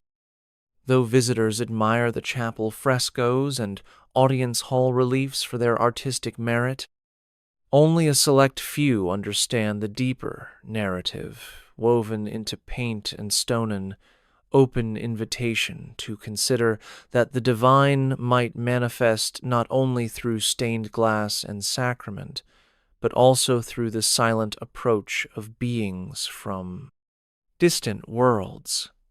Within the segregated collections of the Vatican's Communications Office, a tension has persisted between crafting messages that reassure the faithful and preserving unvarnished evidence of extraterrestrial phenomena. In 1997, during a surge of reported sightings across Europe, the Vatican's press office issued a carefully worded statement affirming its commitment to scientific inquiry while acknowledging the limits of human understanding. Behind the scenes, however, a specialized unit within the Secretariat for Communications compiled raw data eyewitness testimonies, radar logs, and declassified satellite imagery into what insiders refer to as the Veritas packet. This packet, bound in a nondescript binder and stamped for internal distribution only, contrasted sharply with the public narrative. While press releases emphasized atmospheric explanations and celestial events, the packet included high-resolution photos of objects exhibiting flight characteristics far beyond meteorological phenomena. It also contained transcripts of radio transmissions, intercepted by Vatican observatories, sequences of patterned signals that eluded conventional decoding. Tension arose when certain cardinals advocated for selective disclosures to bolster the Church's credibility as an institution open to modern science. They argued that sharing sanitized excerpts from the Veritas packet could inspire unity in a world anxious about UFO threats. Conversely, others insisted that releasing unedited proof would spark panic, undermine ecclesial authority, and provoke crises of faith. The compromise produced carefully curated dossiers compilations of declassified materials, presented with theological commentary, to frame the phenomena as potential signs of God's grandeur rather than uninvited intrusions. Academic conferences held under Vatican auspices thereafter showcased these dossiers, highlighting natural explanations alongside ambiguous anomalies. Yet the original packet remains locked in a vault, its contents accessible only to the Pope, his closest advisors, and a rotating coterie of scientists sworn to secrecy. This dual narrative propaganda for public consumption and proof, reserved for the inner circle, reveals the Vatican's delicate balancing act between transparency and pastoral care. It underscores a profound dilemma: how to honor the quest for truth without fracturing the bonds of faith that define the Church's mission. Amid the vast expanse of parchment and vellum in the Vatican's secret archives, a single leaf torn from a larger codex rests in isolation, catalogued simply as Fragment 39b. Discovered in 1976 during a reorganization of medieval manuscripts, the fragment measures scarcely 6 inches by 4, yet bears an image of a circular craft descending upon a stylized Gothic cathedral. Beneath the illustration, Latin text reads, Visitatio Lumini Super Sanctum Templum, a visitation of light above the Holy Temple. Paleographic analysis dates the script to around 1274, contemporaneous with the construction of several European cathedrals, yet the depiction of the craft displays aerodynamic contours unknown to medieval artisans. Scholars who first examined the fragment posited that it could be an example of spontaneous visionary art and allegorical representation of divine revelation. However, advanced multispectral imaging in 2003 revealed annotations in a second hand, minute marginalia outlining star positions for a conjunction occurring in 1311, when no significant ecclesiastical event took place, suggesting the illustrator recorded an actual observation rather than a symbolic vision. Subsequent scans uncovered faint water stains, consistent with exposure to desert sand, indicating that the leaf might have traveled far from Europe before its inclusion in the Codex. When the fragment's provenance was traced, archivists discovered references to a Dominican missionary in the Holy Land who, in the early 14th century, sent correspondence to Pope Clement V describing orbs of living flame circling the Church of the Holy Sepulchre. The larger manuscript, believed to have compiled eyewitness accounts from Crusader pilgrims, was disassembled in the 16th century amid fears that its content endangered doctrinal purity. Fragment 39b survived only because it had been repurposed as a binding guard within another volume. Today, it lies in its own protective enclosure, accessible only under strict supervision. Researchers who petition for access must demonstrate both scholarly intent and respect for the delicate leaf, whose humble size belies its capacity to reshape our understanding of medieval encounters with the unknown. In diplomatic circles, the Vatican's influence often extends quietly beyond the spiritual realm. Yet, its most audacious foray into interstellar relations unfolded in an unpublicized series of meetings, beginning in 1969. In the wake of Apollo 11's triumphant lunar landing, the Vatican Secretariat of State received intelligence that a foreign government had retrieved non-terrestrial artifacts during classified reconnaissance missions. Concerned that unilateral possession of such objects could destabilize global power balances and provoke religious upheaval, the Holy See dispatched an envoy, Archbishop Emilio Rosito, established discreet channels of communication between concerned states. Rossi's mandate was to propose a framework of shared custodianship, placing recovered alien artifacts under an international custodial trust supervised by the Vatican's Pontifical Academy of Sciences. Documents from these negotiations, recently declassified by mutual agreement, reveal that Rossi met with representatives from 4 superpowers to draft the Accord of Celestial Heritage.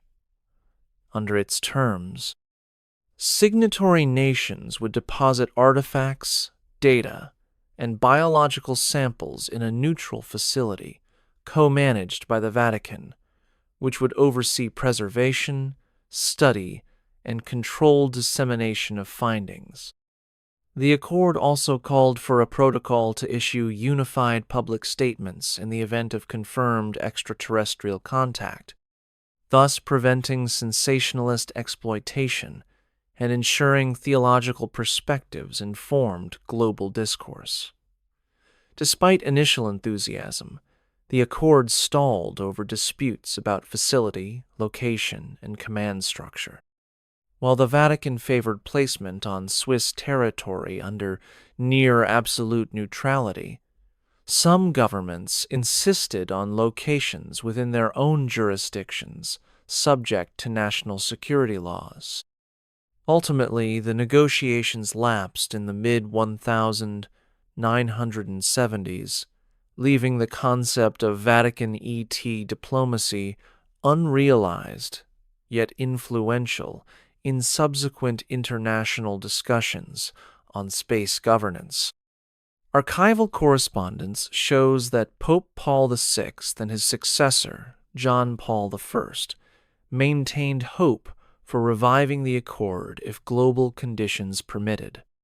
The Vatican's willingness to mediate between earthly powers on the fate of alien heritage underscores both its commitment to humanity's collective future and its unique capacity to frame cosmic questions within a moral and spiritual context. Deep within the vaulted ceilings of the Sistine Chapel, far from the eyes of tourists and pilgrims, a group of monks once conducted an experiment in acoustic resonance that blurred the lines between prayer and interstellar outreach. In 1955, under secret papal commission, a sound engineer named Father Lorenzo Vitali installed custom-made resonators behind the chapel's frescoed walls. These devices were designed to amplify frequencies below human hearing, frequencies theorized to carry patterns capable of traversing not only physical space, but also dimensions beyond. On select nights, after the closing bells tolled and the last candle guttered, a choir of 10 monks would chant ancient Marian antiphons at those precise frequencies. According to Vitali's private recordings sealed in a lead-lined archive, listeners stationed in hidden booths described hearing a response, a subtle vibration in the air, like a collective heartbeat, followed by chords that shifted unpredictably. No human voice could produce these harmonics.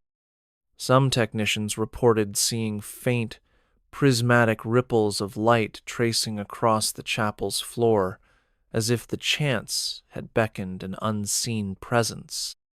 When curiosity became too intense, the experiment was abruptly halted by the Congregation for Divine Worship, which deemed it a dangerous conflation of sacred liturgy and forbidden inquiry. Vitali's equipment was dismantled, but the resonators were never removed. They remain embedded behind frescoes by Michelangelo, waiting for a future hand to reawaken their hidden capability. The silent choir experiment exemplifies the Vatican's secret quest to use spiritual discipline chant, ritual, and architecture as tools for cosmic communication. It suggests that the Church's most profound mysteries may lie not only in doctrines and documents, but in the resonance of faith itself. As the echoes of prayer once intended for heavenly angels fade into silence, they leave behind the faintest trace of a question. If our voices can carry to the stars, might the stars answer in kind? When 17th century missionaries returned from New Spain, they brought back more than tales of indigenous customs. They recounted the untimely deaths of friars who claimed contact with heavenly strangers. One such account involves Father Miguel de Avila, who in 1638 ventured into the deserts of northern Mexico to investigate reports of glowing figures. De Avila kept a detailed diary describing participants who gathered under a night sky, alive with moving lights that spoke in voices like distant thunder. According to his entries, the friar approached one figure taller and more luminous than any Manand attempted to greet it in Spanish. The being reportedly extended a slender limb, touching the friar's chest with a warmth that inspired visions of distant worlds. Days later, de Avila fell gravely ill, suffering convulsions and delirium before passing away. Local natives who revered the friar claimed his final words spoke of the mercy of stars. The Vatican received de Avila's diary in 1642, and in a confidential letter, the Inquisition ordered the diary's translation and immediate evaluation for heretical content. The translated manuscripts survived in the archives, but bore redactions that removed the friar's descriptions of alien physiognomy and replaced them with references to demonic tests of faith. Similar stories emerged over the next centuries. Friars and nuns in remote missions reporting unearthly apparitions, only to succumb to unexplained ailments shortly thereafter.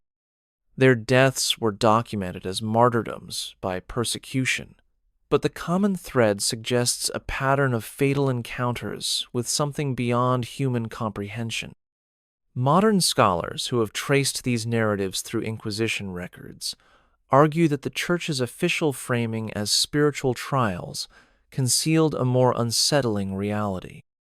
If these missionary martyrs truly encountered beings not of this earth, then their sacrifice represents the ultimate cost of bridging two worlds. Their testimonies, partially preserved beneath layers of clerical redaction, remind us that the pursuit of contact has always carried profound riscone that cost these devoted individuals their lives in the fragile borderlands between faith and the unknown. In the depths of Antarctica's frozen expanse, the Vatican mounted a covert scientific mission in 1989 to investigate anomalous electromagnetic readings first detected by naval expeditions. Codenamed Operation Borealis, the venture assembled a multidisciplinary team of Jesuit glaciologists, engineers from the Pontifical Academy of Sciences, and a liaison officer from the Secretariat of State. Their goal was to examine a remote site near the Ross Ice Shelf where radar instruments had recorded a subterranean cavity emitting periodic pulses at frequencies matching certain patterns documented in the Vatican's UFO files. Upon arrival, the team established a temporary research station beneath the aurora-lit sky. As they drilled through meters of ice, instruments registered fluctuations in the Earth's magnetic field that resembled beaconing signals rather than geological phenomena. When the drill bit finally penetrated the cavity, cameras lowered on tethers captured images of a smooth, metallic surface embedded within the iceous structure, unlike any known natural formation. The engineers noted precise geometric facets reflecting light in a manner inconsistent with glacial ice. However, before they could retrieve samples, an unexpected storm descended, forcing an emergency evacuation. In the chaos, the team transmitted key data thermal readings, high-resolution images, and audio logs of low-frequency resonances back to the Vatican lab via encrypted satellite uplink. Once safely returned to Rome, the scientists debriefed in a secure briefing room, presenting their findings to senior clergy. The result was a directive to classify all materials under the Archivum Arcanum and to prohibit further Antarctic excursions without explicit papal approval. Subsequent inquiries by national Antarctic programs into the region found only undisturbed ice and no evidence of the metallic anomaly, suggesting a deliberate concealment or a natural event that reburied the site. Operation Borealis remains one of the Vatican's boldest expeditions, a testament to its willingness to pursue extraterrestrial enigmas in the planet's most inhospitable reaches, and a reminder that some discoveries, once glimpsed, may vanish before they can be fully revealed. Within the Vatican's state-of-the-art data center lies a digital archive of unprecedented scope, safeguarding terabytes of evidence on unidentified aerial phenomena and related research. Established in 2004 under the direction of the Pontifical Council for Culture, the archive integrates scanned documents from the Archivum Arcanum, declassified satellite imagery, laboratory reports from the Vatican lab, and audiovisual recordings from covert expeditions. Access is governed by multi-factor authentication and biometric security, with user permissions tied to roles within the Secretariat of State and the Pontifical Academy of Sciences.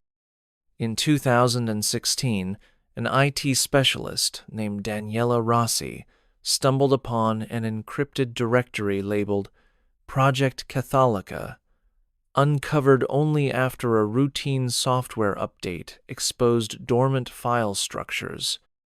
Intrigued, Rossi petitioned her superiors to access the directory. Her request was denied, but logs reveal she later copied metadata to a secure drive for later review. That metadata references a series of high-resolution files tagged with celestial coordinates and timestamps corresponding to known UFO flaps, alongside cross-references to theological treatises on angelology. Further inspection of file names suggests the inclusion of raw sensor data from Operation Borealis and transcripts from exorcism-inflected experiments at the Vatican laboratory. Rossi's actions triggered a silent audit by Vatican cybersecurity personnel, who tracked her movements through network logs and lectured her on the sanctity of ecclesial confidentiality. Meanwhile, international researchers with special clearance have described the archive as a treasure trove of primary sources, though they report delays in retrieving requested datasets. The digital archive exemplifies the Church's embrace of modern technology to compile and preserve humanity's encounters with the unknown.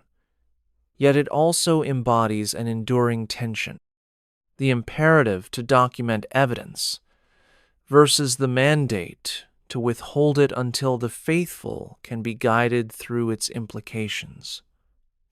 As servers hum beneath St. Peter's Square, they bear witness to the Vatican's conviction that knowledge of cosmic mysteries must be carefully stewarded, even in the age of instantaneous information.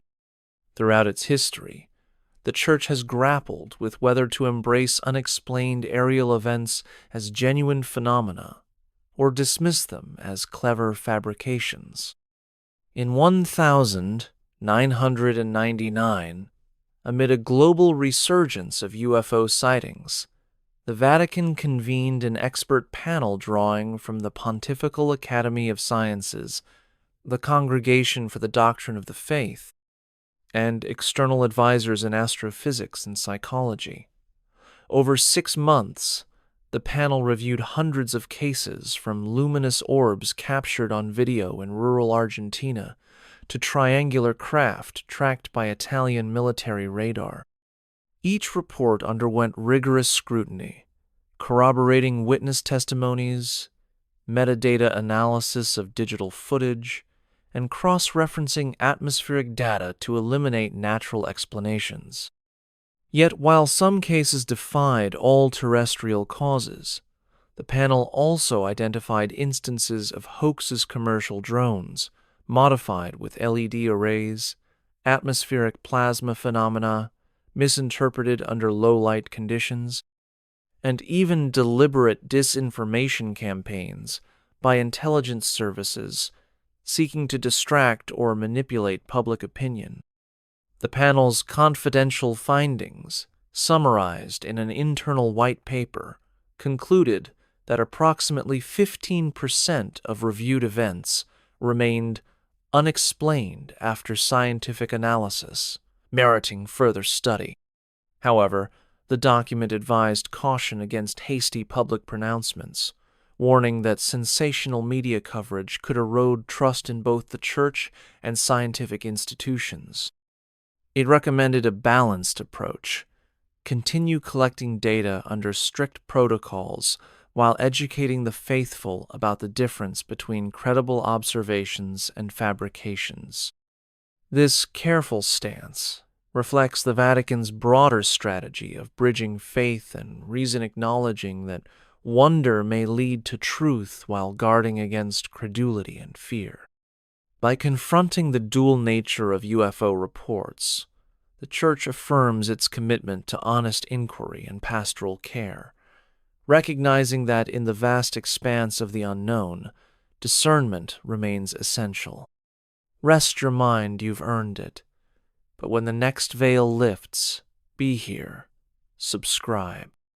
As the cardinals gather beneath the painted ceiling of the Sistine Chapel to elect a new pope, their deliberations extend beyond earthly concerns to the prospect of cosmic revelation.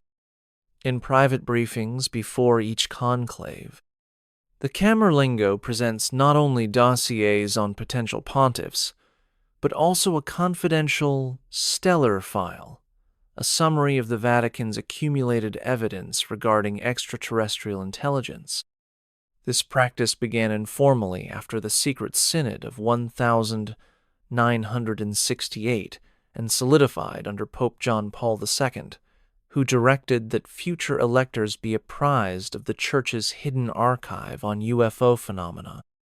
The stellar file, bound in soft leather and stamped with the keys of St. Peter, outlines key data points, authenticated artifacts, mission reports from the Vatican lab, and summaries of theological frameworks prepared for alien acknowledgement. As cardinals enter the sheltered enclosure of the conclave, they carry with them questions that transcend doctrine. Should the Church proactively address humanity's place in a populated cosmos? Which candidate possesses the spiritual vision to guide believers through such a paradigm shift? During whispered conversations over cloistered meals and in the hush of midnight prayers, electors weigh these considerations alongside matters of governance, orthodoxy, and pastoral care. The Very Reverend Pietro Gaspari, in notes later recovered from his personal effects, described the tension between choosing a shepherd for earth and preparing a pontiff for the stars. He wrote that the conclave's capricious smoke signals white for election, black for indecisions, served as poignant metaphors for the Church's slow journey toward illumination on extraterrestrial questions. Should the stellar file reveal new, incontrovertible evidence, the next pope may face the monumental task of shaping Church teaching on interplanetary neighbors. Until that moment arrives, the conclave remains both sanctuary and crucible, forging leaders entrusted not only with the spiritual welfare of billions, but with the stewardship of secrets that span the galaxies. A small, devout community in southern Italy experienced what they believed to be an otherworldly annunciation in 1983. On a moonlit night at a secluded Marian shrine, dozens of witnesses described a luminous shape descending through olive groves and settling above the grotto. Unlike traditional Marian apparition marked by soft voices and gentle breezes, this event featured a deep, resonant hum and patterns of pulsing light that traced geometric designs on nearby rock walls. Local clergy, initially hesitant, documented the phenomenon in a report to the diocesan office, noting that the witness accounts used terms such as beacon, corridor, and signal. Fragments of that report were forwarded to the Vatican's Congregation for the Doctrine of the Faith under special cover, evaluated by theologians versed in both Marian theology and cosmic speculation. Their analysis concluded that while the shrine's faithful framed the event in the language of miracles, its characteristics more closely resembled patterns expected in programmed communication. In private correspondence, one senior official termed it the Immaculate Contact, acknowledging the community's devotion while grappling with the implications of blending sacred imagery and potential extraterrestrial presence. Subsequent sensory analyses of soil and stone collected at the site revealed trace elements of rare earth metals and minute sensor-like cavities within basalt fragments anomalies impossible to attribute to natural formation. Yet the Church maintained pastoral prudence, encouraging devotion to Mary while refraining from drawing definitive conclusions about the anomaly's origin. Pilgrims continue to visit the shrine, lighting candles and offering prayers, their faith undiminished by scientific ambiguity. The Immaculate Contact stands as a testament to the human longing for divine encounter, and the possibility that such encounters might transcend traditional categories, inviting believers to consider that the sacred and the cosmic may one day converge in unexpected ways. In 2001, a quiet movement began among a handful of cosmic-minded Catholics who believed that the search for extraterrestrial life must include a spiritual journey to Mars's surface, albeit vicariously. Inspired by NASA's growing catalog of high-resolution imagery and rovers' geological analyses, these pilgrims convened annually in Rome to pray for safe passage of robotic explorers and to offer masses for any potential life forms that might be discovered. Their devotion took physical form in the form of miniature replicas of the Vatican's bronze doors, carried by torchlit processions to the Italian Air and Space Museum, where they were displayed alongside models of Mars landers. The pilgrims framed their quest as an act of cosmic solidarity, dedicating liturgical prayers for those who dwell upon the red sands, and commissioning benedictions that blended traditional prayers with invocations for interplanetary peace. Cardinal Renato Martelli, an associate of the Pontifical Council for Culture, privately blessed the first Martian pilgrimage in 2003, offering a homily that spoke of humanity's calling to extend divine charity beyond Earth. Footage from that inaugural event shows pilgrims in flowing robes, chanting the Salve Regina as images of the Martian horizon flickered on a large screen behind the altar. Though the Vatican never officially endorsed the pilgrimage, local diocesan offices tolerated the gatherings as expressions of creative piety. In subsequent years, the pilgrimages grew to include international attendees who sent their own rosaries and prayer cards to be carried in zero-gravity simulations aboard parabolic flight-san echo of earlier archive entries, noting experiments in microgravity devotion. While critics dismissed the movement as eccentric, its adherents found genuine spiritual comfort in uniting their faith with the scientific exploration of Mars, embodying a hope that discovery of life, however, simple or microbial, would deepen humanity's understanding of creation and God's infinite reach. The Martian pilgrimage stands as a testament to believers' willingness to embrace the cosmos as the next frontier of spiritual encounter.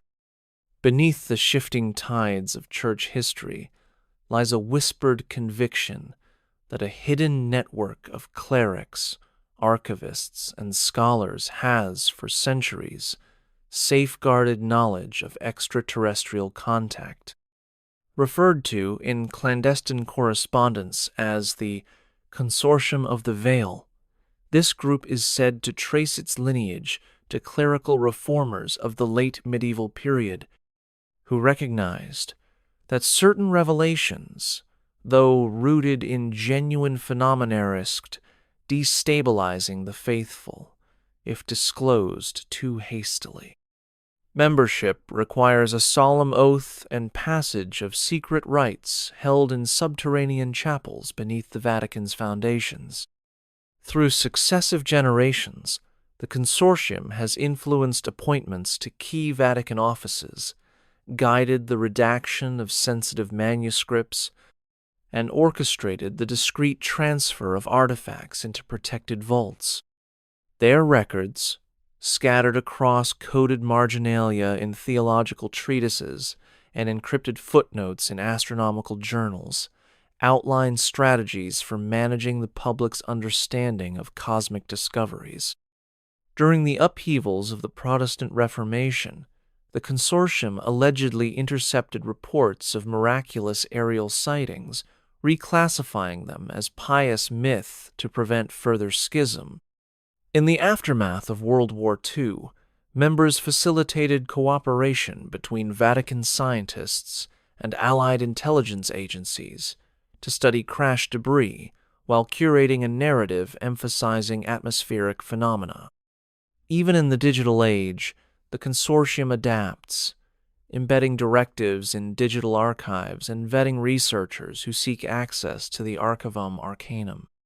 Though some dismiss the eternal conspiracy as fanciful rumor, declassified Vatican memos hint at meetings held under code names such as Council of 12 and Circle of the Cross, with agendas referencing Project Lumina and Operation Starward.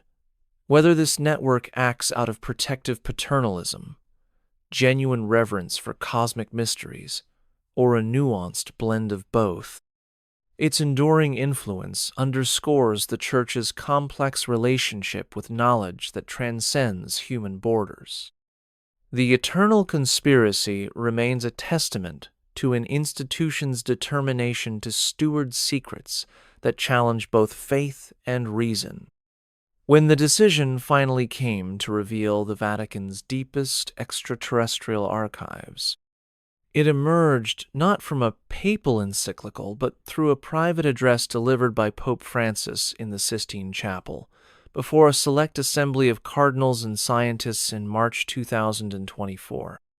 The audacious announcement, known internally as the Papal Disclosure, confirmed that the Church had long studied evidence of intelligent life beyond Earth and stood prepared to guide humanity through the accompanying spiritual transformations.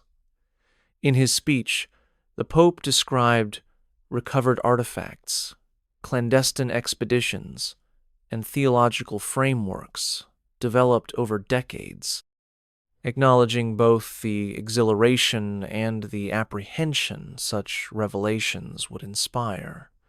He framed the disclosure as an act of compassion intended to prevent panic and unify global faith communities. Following the address, an unclassified summary of the Vatican's findings was released to the United Nations, detailing declassified astronomical data, biological analyses from the Vatican lab, and redacted diplomatic correspondence related to Project Celestial. Though the summary omitted several sensitive details, locations of hidden vaults, names of involved personnel, and complete scientific datasets, it represented an unprecedented gesture of transparency. Public reaction was swift and varied. World leaders hailed the Church's moral leadership. Some theologians rushed to reinterpret doctrines on creation and salvation. Media outlets speculated on the implications for philosophy, science, and popular culture. Meanwhile, small contingents of skeptical clergy voiced concerns that the revelation risked overshadowing core spiritual teachings. Behind the scenes, the Secretariat of State worked to coordinate with other faith traditions, scientists, and governments to form an interfaith council for cosmic ethics, a body tasked with drafting guidelines for future contact scenarios. The Papal Disclosure thus marked both an ending and a beginning, the end of centuries of secrecy and the beginning of a new era in which the Church and humanity at large would confront not only the vastness of space, but the profound mystery of life's diversity across creation. In the weeks following the Papal Disclosure, a ripple of transformation spread through both ecclesial and secular spheres. Seminaries re-examined curricula to incorporate cosmic theology, offering courses on extraterrestrial anthropology alongside traditional dogmatics. Parish priests reported parishioners wrestling with new questions. How does baptism apply to beings of silicon-based physiology? Must confession extend to interplanetary travelers? Meanwhile, governments and intergovernmental bodies scrambled to address the practical fallout. The United Nations convened an emergency session, inviting the Vatican, leading scientific organizations, and representatives of diverse faith traditions to forge guidelines for first contact scenarios. In Rome, the Pontifical Council for Culture organized public forums to help the faithful integrate the news into daily life, emphasizing that awe at creation's breadth need not diminish human dignity. At the Vatican Observatory, Jesuit scientists collaborated with international space agencies to reclassify unidentified phenomena under a unified taxonomy, ensuring transparent data sharing. Yet, the announcement also unleashed tensions. Some conservative clergy warned that lifting the veil too quickly risked leading souls into despair or spiritual relativism. In contrast, progressive voices argued for rapid open access to all archives, believing that truth, however unsettling, ultimately strengthened faith. On social media and in town squares, debates raged about the ethical treatment of extraterrestrial life, from rites to research protocols.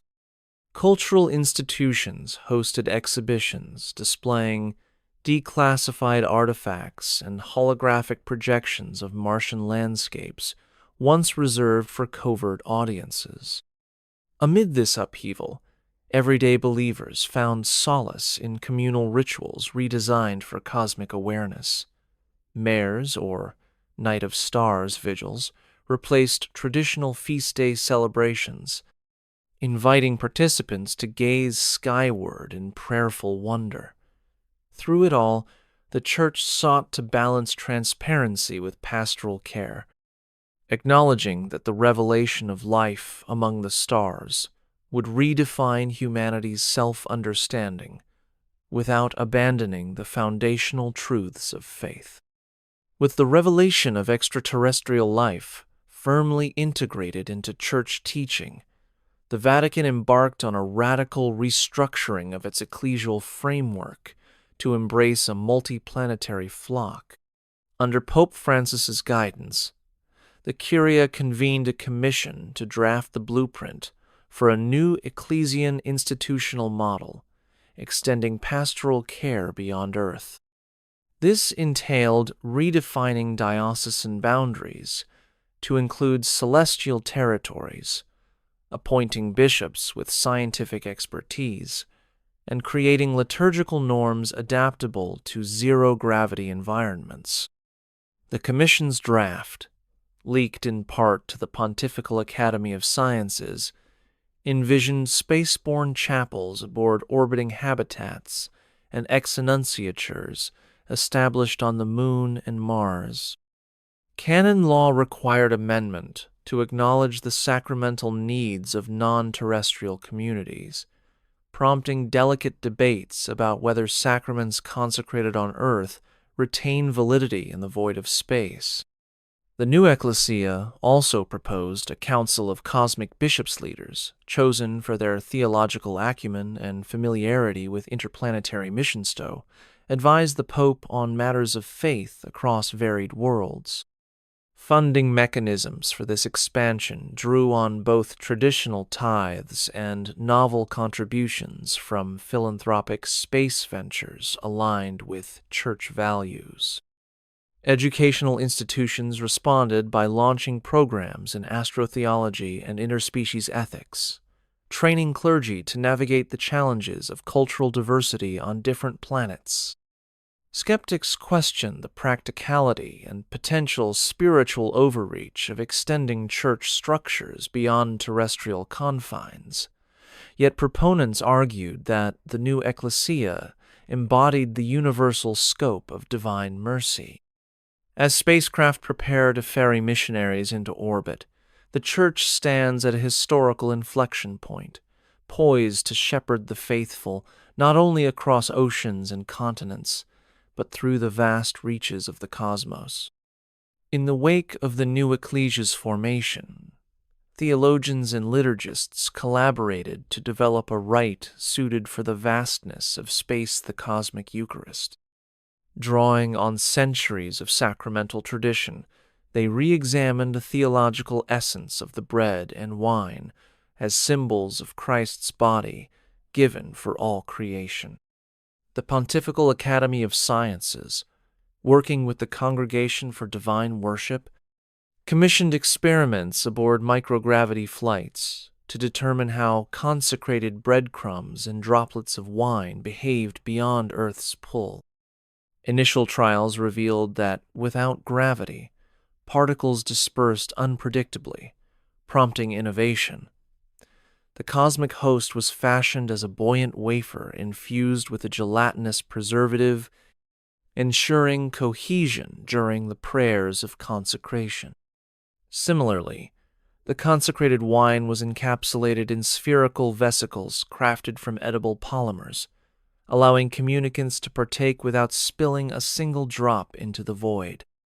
Ritual texts were adapted to include invocations acknowledging God's presence throughout the cosmos with prayers referencing the Creator's work on distant stars and the unity of all rational beings. As part of the inaugural service aboard the lunar outpost Sancta Maria, Bishop Elena Costa presided over the first cosmic Eucharist, her voice echoing through a chapel module adorned with icons of Earth's horizon rising above the moon. Cameras captured the moment when the host and vesicle, suspended between fingertips, floated toward each believer in turn an embodiment of communion, reaching beyond terrestrial bounds. Doctrinal decrees issued afterward affirmed that participation in the cosmic Eucharist conferred the same grace as the traditional rite, extending the sacrament's efficacy wherever humanity might dwell. Critics question the necessity of such modifications, but for many spacefarers, the adapted rite provided spiritual continuity amid the disorienting expanse of the heavens. The cosmic Eucharist thus stands as a profound testament to the Church's enduring mission to bring Christ's presence to every corner of creation, even those once deemed beyond reach. When Galileo first trained his telescope on Jupiter's moons, he glimpsed a universe more vast than Scripture alone had described. Today, that same sense of wonder finds expression in the Church's call for faith in the stars. This chapter explores how encounters with extraterrestrial intelligence deepen rather than diminish spiritual devotion. Pilgrims on Earth and orbiting stations alike recount moments when celestial vistas stirred a profound sense of the divine. In the Arctic research facility of Ny-Ålesund, a series of nightly observatories held mass beneath the aurora borealis, participants testifying that ribbons of green and violet light evoked the Holy Spirit's presence in creation itself.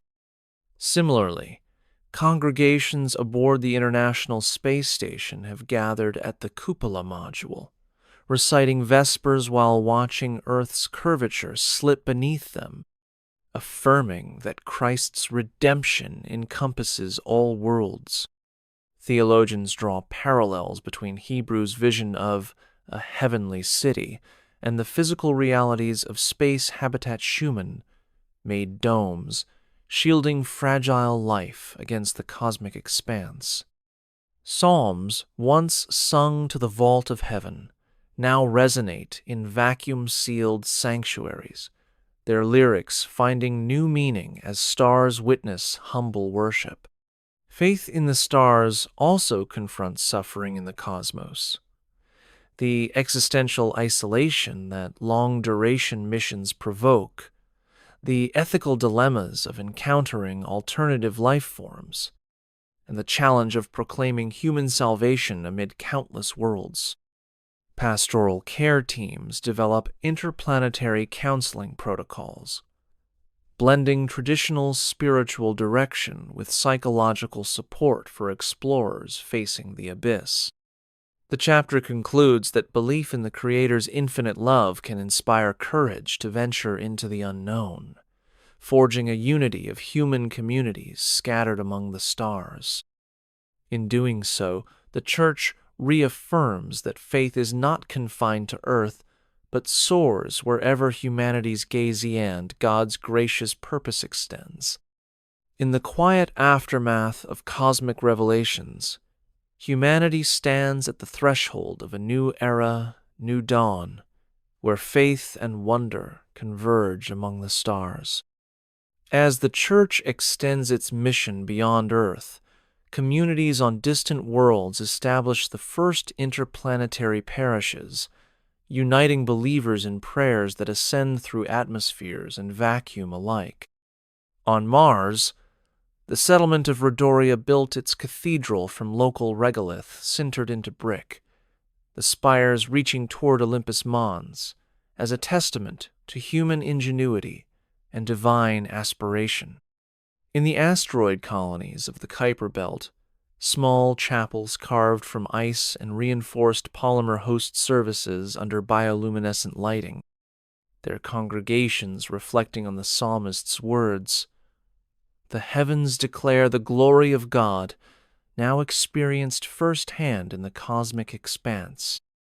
Across these far-flung outposts, clergy adapt liturgies to reconcile local phenomena, dust devils swirling among Martian dunes, the slow sunrises of dwarf planets with timeless symbols of hope and resurrection.